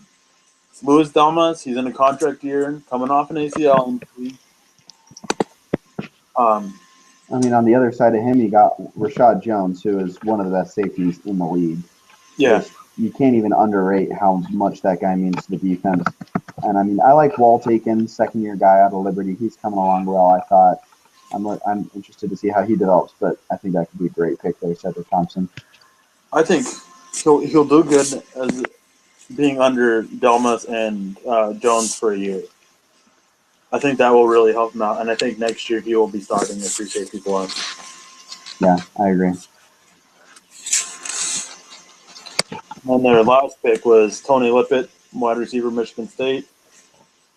Cornerback, Michigan State. They're going to play him at corner. No, they're playing him at corner. Yeah, officially as per their roster. Okay, then it's not as bad as I thought it was. I thought they were playing him as wide receiver. I don't like him at wide receiver. I don't either. And they announced him at the draft as wide receiver, and I just kind of went, oh boy. But Everybody talks about how he's a better fit at receiver. I don't think so. I think he's a better fit at corner. I think he's little undersized, weight wise, to really handle be a receiver. And I just don't like his movement for a receiver either. He's not the right kind of rangy. Yeah. But as a cornerback, I like that pickup. It's 6'2". I want to say 195, 200 pounds. Yeah, 190, 195. Yeah. I like that pick as a corner. I really do. I had it where, since I thought it was a receiver, I actually had him written as my worst pick. But as a cornerback, as a cornerback, I like him as a pick more than Bryce McCain. yeah, that's what I was thinking of. Is that I'd probably put Bryce McCain as my worst, then with Lippin as a cornerback. And even looking at their undrafted free agent class, they snagged the punter, which, if I remember right, the Dolphins kind of can use help there. I can't remember exactly what I just wrote down. Brandon Fields is their punter right now. If you remember the classic moment from the game a few years ago when it was the field goal for the Dolphins and the ball got snapped into the guy's helmet as he was looking away. Oh, yeah. Boing. That was Brandon Fields. Mike Hall. That's his career highlight, apparently. Outside of that, not many names. A couple receivers they picked up. 2 receivers, 2 offensive linemen, a punter, and a linebacker. They need more defensive help. I really would have liked to see them address linebacker more. What, they snagged 4 defensive linemen or 4 defensive players in the draft? Only one up front? 3 of them are secondary. They didn't need a whole lot of help in the secondary. No. I mean, it's their front 7 where they have holes. Like their projected starting 3 at linebacker are Jelani Jenkins, Koamisi, and Chris McCain. Backups are Spencer Pasinger and Jordan Tripp. That is not. Mike Hall's going to end up the starter. Yeah, Tripp is going to start. Pasinger might start as well. That's how bad that linebacker core is. Yeah. I think Jordan Tripp will start. I think he can be a beast. I don't know if that defense is the right fit for him. Yeah, I agree. I really like Mike Hall. I wasn't as big as on him as others in the draft. I like him. I think he'll start.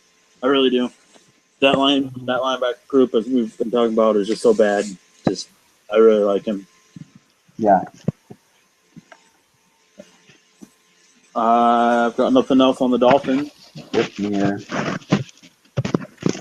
So that brings us to the Patriots. Insert deflated joke here. I actually like, before I get to the draft picks, I actually like one of the things they did in free agency. They picked up Devin Gardner. Yes. I really like that because having him work with Julian Edelman, another quarterback guy, I really like it. And I wouldn't be surprised if Gardner not necessarily turns out as great as Edelman, but I wouldn't be surprised if Gardner turns out to be effective. Anyways, as for their draft, besides their first pick, Malcolm Brown, love it. That is a great example of letting the board fall to you and take a player who can really make an impact. I loved Malcolm Brown as a selection. I agree completely. He's such a great player. I thought he would have been off the board by 15. I thought for sure he was going to be off the board by then. I was kind of curious as to why he fell a little bit. I do know that someone else falling in the draft helped him fall. Because had that guy not fallen, Malcolm Brown would have been picked before that. But it's just on draft day, you never know what's going to happen. You never know how the draft boards will fall. And this guy falling just helped Malcolm Brown fall to the Patriots. And it's just such a great pickup by them. Yeah. But after that, Jordan Richards in the second is about 4 was early worth to reach. He wasn't even a priority free agent for me. I don't know anybody that I thought he was going to be, for me, he was a 6 because he has some stuff that I could see that you could work with. Like, I don't know. I'll have to look at my notes on him real quick. It's been a while since I watched him, but I was just so just left lacking with him.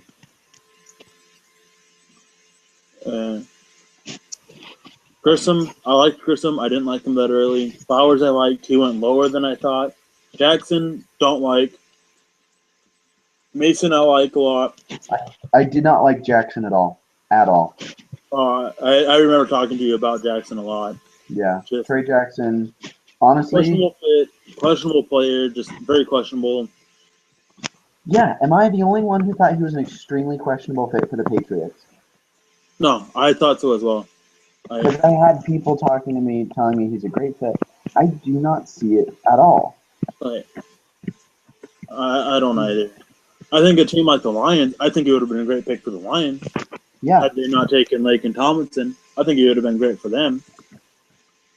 Heck, he could have been great if they wanted to move him to center. Yeah. I think that was something that wasn't talked about a lot. I don't think I ever mentioned it to you. But I was talking to somebody else, and they made a comment about Jackson and the other Florida State guard. Macias. Yeah, both being actually centers in the NFL. And I found that very interesting. I don't see that happening with Jackson. I could see that happening more with Macias than Jackson. I think where Jackson went plays a part as to why I don't see it as well. Right, especially with Shaq Mason getting taken. Yeah. I like their pick of the long snapper. I mean, a lot of people will question it, but New England needed a long snapper. Yeah. They needed one. Matthew Wells, AJ Derby, Dale Robert, Xavier Dixon. Just all were 7th round guys, priority for agents that New England just picked up. And New England, they've done that before with their last few picks and stuff. They've been more than willing to take players who they find as undrafted players or something like that just to make sure they get their shot at them. Yeah. See, here's my take on the draft. A lot of their guys, like Matthew Wells, AJ Derby, Darryl Roberts, Xavier Dixon, they're late round guys. I'm not expecting stuff from them. Yeah. But with their money picks, I went Malcolm Brown, great pick. Jordan Richards, heck of a reach. Genio Grissom, Trey Flowers, I can get on board with those. Shaq Mason, love it. It just, to me, it goes back to Trey Jackson in the 4th. Because to me, what it goes down to is I have some serious endurance questions with him. Because as the game progresses, he gets far worse. And to me, when you put a guy his size, he's 6'4", 330. When you put him in a no-huddle, hurry-up offense, he did not have high IQ. He struggled picking up delayed blitzers and stunts. That, to me, is a serious question mark if you're asking him to get up, get downfield, get into stance, and recognize the blitz. And I briefly went over Grissom and Flowers. I like them. Grissom was a bit of a reach. Flowers was a bit of a fall. Yeah. Flip-flop the two, and we're not even having this conversation. Huh? If you flip-flop the two in their picks, we're not even having this conversation. Yep, exactly what I was about to say. I think they would have been perfect if they were just flip-flopped, which just shows how the board fell for the Patriots. They managed to get Flowers, who I think most had, at worst, a early 3rd-round grade on him. Yeah. I like that pick.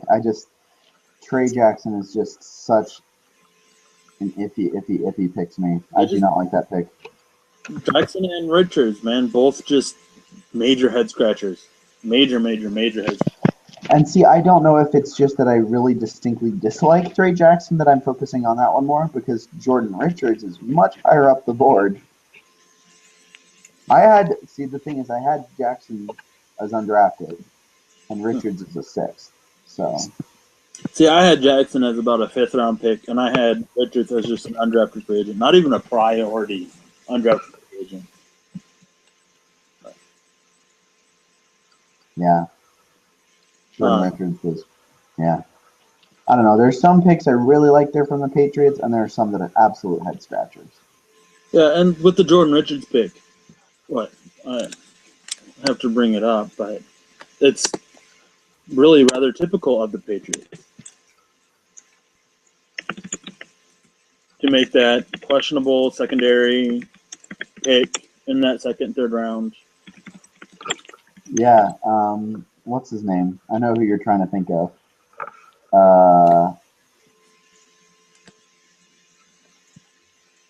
I mean, well, obviously there's Denard, who just ended up with the Cardinals off waivers. Denard. I'm thinking of Logan Ryan and Deron Harmon, the two Rutgers guys back in 2013. And then Avon Wilson, the Illinois guy in 2012. Ross-Eye Dowling in 2011. Ross-Eye, that's who I was trying to think of. Dowling.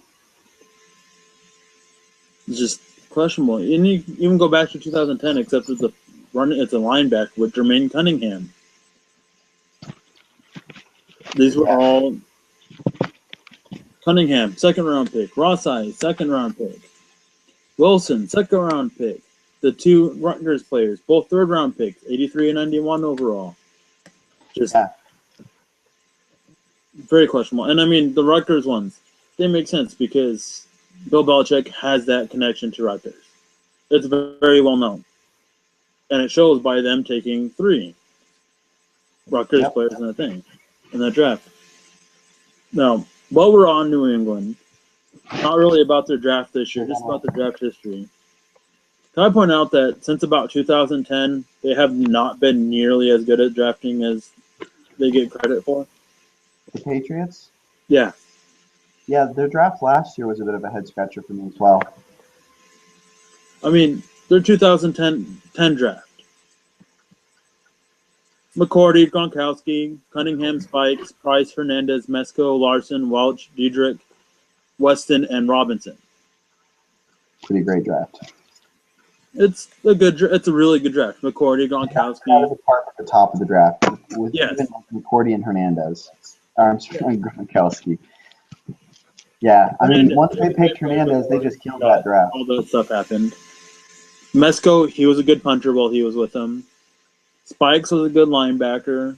Gronkowski and McCourty saved that draft, but outside of that, Spikes might be re-signing with them too, so they might be getting that value back. Yeah, it's just very questionable. And I mean, man, go back to 2008. Matt Slater and Gerard Mayo, only 2 still with the team. Wow. I think between the rest, Bo Rudd, Jonathan White, Kevin O'Connell, Sean Crable, and Terrence Wheatley, they played a total of 74 games. Damn. Whoa. It gets even worse if you go back to 2007. Easy now. Like I'm looking at this 2009. Like it's a little bit better. You got Chung, you got Butler, you got Vollmer, Tate, who didn't play much with them. Just Edelman. 2011, a lot of questionable picks. Ridley, Vereen, I mean, they're both okay. Ridley more so, Vereen's a little bit better. Nate Solder, he was a great pick. He's turned into a really great player. Most of them are still with the team, too, which is helped. But, I mean, this is about the range that you'll see a lot of them still with the team. 2012, a lot of it still out on them. Bequette, Denard was let go. Just, I don't think I think they get a lot of overhype for their drafts due to who they are, and I think that this year's getting a lot of the same. Yeah, I agree. Right. That was my point of looking back. They get a lot of overhype for it. And they'll hit on about 2 or 3 picks. The rest will be gone after a few years. They won't really do much with them. But the ones they hit on will hit like not necessarily on the level Gronkowski did or McCourty, but close to it, and that will be why they get praised for it. Right. Now for the last team of the night, Yep. the Jets. We just say they got the steal of the draft. They got the best player of the draft at 6 overall without having to move up, and they're adding him to that defensive line. Oh my goodness, it's unreal. And a lot of people are talking about, it'll either be him or Williams or Wilkerson. It's Rex Ryan. I would not be surprised if he does something of a lot of sub packages where Richardson, Williams, and Wilkerson are all on that field at the same time. That's Bowles, Todd Bowles. Oh yeah, Bowles. Sorry, Rex Ryan's with the Bills. That's right. Yeah. Bowles. I was meaning it with Bowles. It's just the wrong name came out. Yeah. And Bowles does stuff like that. He did stuff like that with Arizona. Mm-hmm. You hear coaches talk about getting their best players on the field. He actually does it. And not only that, the thing that I love about Bowles and why he's one of my favorite coaches in the NFL is Bowles puts his players consistently in a place for them to succeed. He does not put players into positions where they're going to be outmatched or like out-schemed. He specifically, like look at Deion Buchanan, safety last year.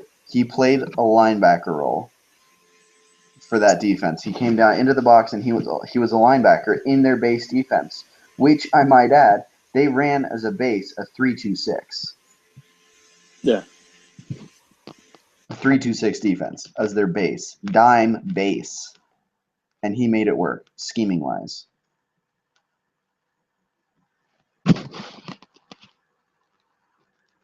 Did I lose you?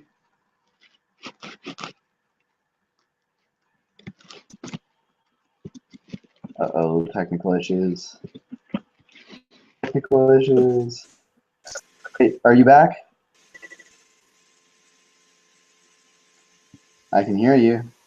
Oh yeah, you were breaking up there for a second, so. Oh yeah, I lost you for a moment. So yeah, I was just talking about how Bowles is able to put his players into the best positions for them to be used. Yeah, and that led me to Lorenzo Malden.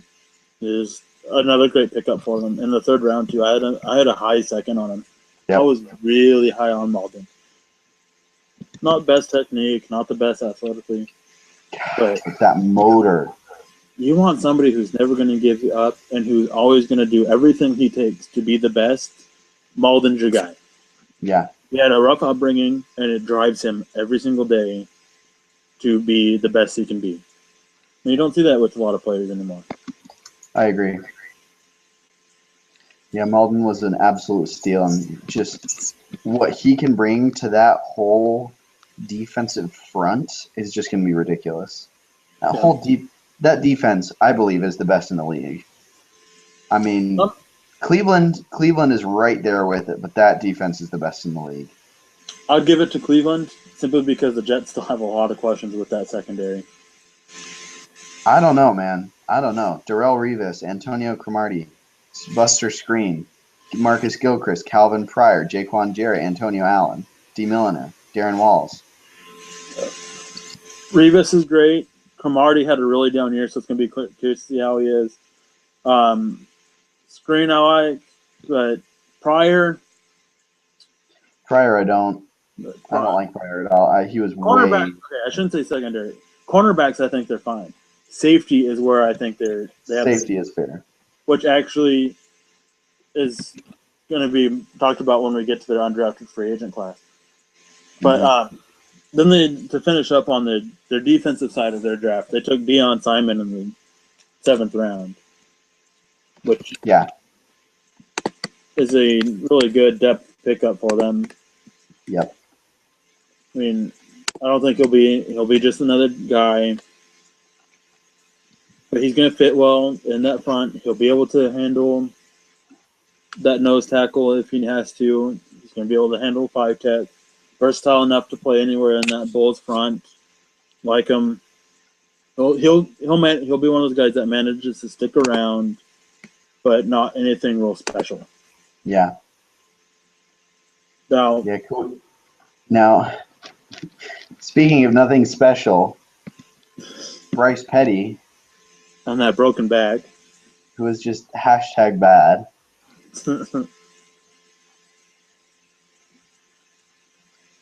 Yeah. it could have been worse for them.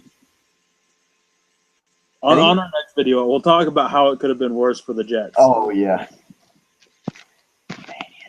Could have been worse. It could have been worse.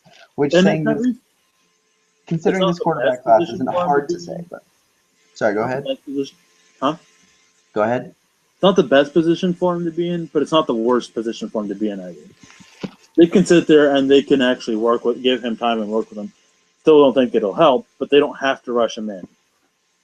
That's fair. You can let Geno Smith take all that flack, be bad, lead the team to a not so great record, get another high pick. And if they don't like how Petty's progressing, next year's quarterback draft class is supposed to be strong.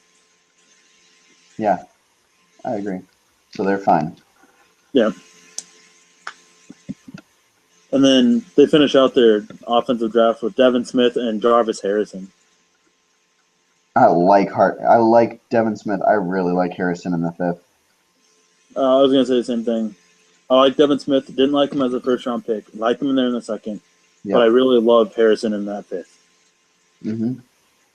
Especially with what the Jets want to do on that offensive line. And they have a lot of concerns on that offensive line. Mainly interior, which I think is where Harrison will end up. Yep. I mean, interior, first of all, left tackle, DeBrickashaw Ferguson will be your left tackle. Left guard is Willie Cohen. Center is Nick Mangold. Right guard, James Carpenter. Right tackle, Breno Giacomini. I do not like Carpenter. Giacomini is okay. I'm very excited to see where Dakota Dozier fits into that whole mix. Very high on him last year. I was as well. He ended up going in, the 5th last year? Whatever it was way too low. 4th. Yeah. Yeah, 4th. I like all in all, I actually like what the Jets did. Yeah. They got some really good pickups. I mean, obviously there's going to be a concern with Bryce Petty in that back, which doing the pre-draft evaluations, I don't know how hard it was to get through some people's heads about his back. Mm-hmm. I mean, there's concerns with his play, but it's hard to get past just the back. Yep. I agree. And their undrafted free agent class. You mentioned Todd Bowles and Buchanan in Arizona. They're all Eskridge. Yep. That is not the same style of player, but it's going to be curious to see how he uses Eskridge. It's like getting a 5th-round pick again. Yes. I loved Eskridge. At least a 5th. I would have taken him comfortably in the 4th. Yeah. I had him as a 5th, but I would have been comfortable taking him in the 4th. Due to how weak this safety class was. Yep. I agree. Wes Saxton, a tight end. I actually liked Saxton. Mm-hmm. Gordon Williams, Darren Walls, 2 defensive linemen I liked. I liked Walls. Huh? I liked Walls. All in all, I really liked what they did on that through the draft and undrafted free agency. Just if they and the Bills can get good, steady quarterback play, the NFC or the AFC East is a lot more competitive than people may realize. Even with the Patriots in there, even if Brady doesn't get suspended or whatever ends up happening to them this year, I think it'll be a lot more competitive than people think. I think keeping Rex Ryan in that division, who always gives the Patriots fits, and adding Todd Bowles, who I think will give fits. Did it with Arizona. Yeah. When they played. I think that's going to be a really competitive division. even without the quarterback, I think those will be some very competitive games. Yeah. I mean, basically, I just can't wait to see Buffalo and New York play. It's basically just going to be 3-3 ties the whole game. It's going to be great. Yeah, I agree. Yeah. Well, That is that it for the Jets? that does it for tonight. All right. Well, there you have it. NFC North, AFC North, NFC East, and AFC East. Yep. Right there. And then Awesome. next time we'll get to the South and West divisions. Yep. As well as kind of a Some other stuff. look to the future. Yeah. Yep. You can follow us on Twitter. I'm Luke Polglaze at Luke Polglaze, LucPolglAze. You can follow me on Twitter as well at Alaskan Bronco. There's an underscore between Alaskan and Bronco. Yeah, and be sure to check us out. Follow our work. We appreciate it. All right. Have a good night. Thanks for joining us.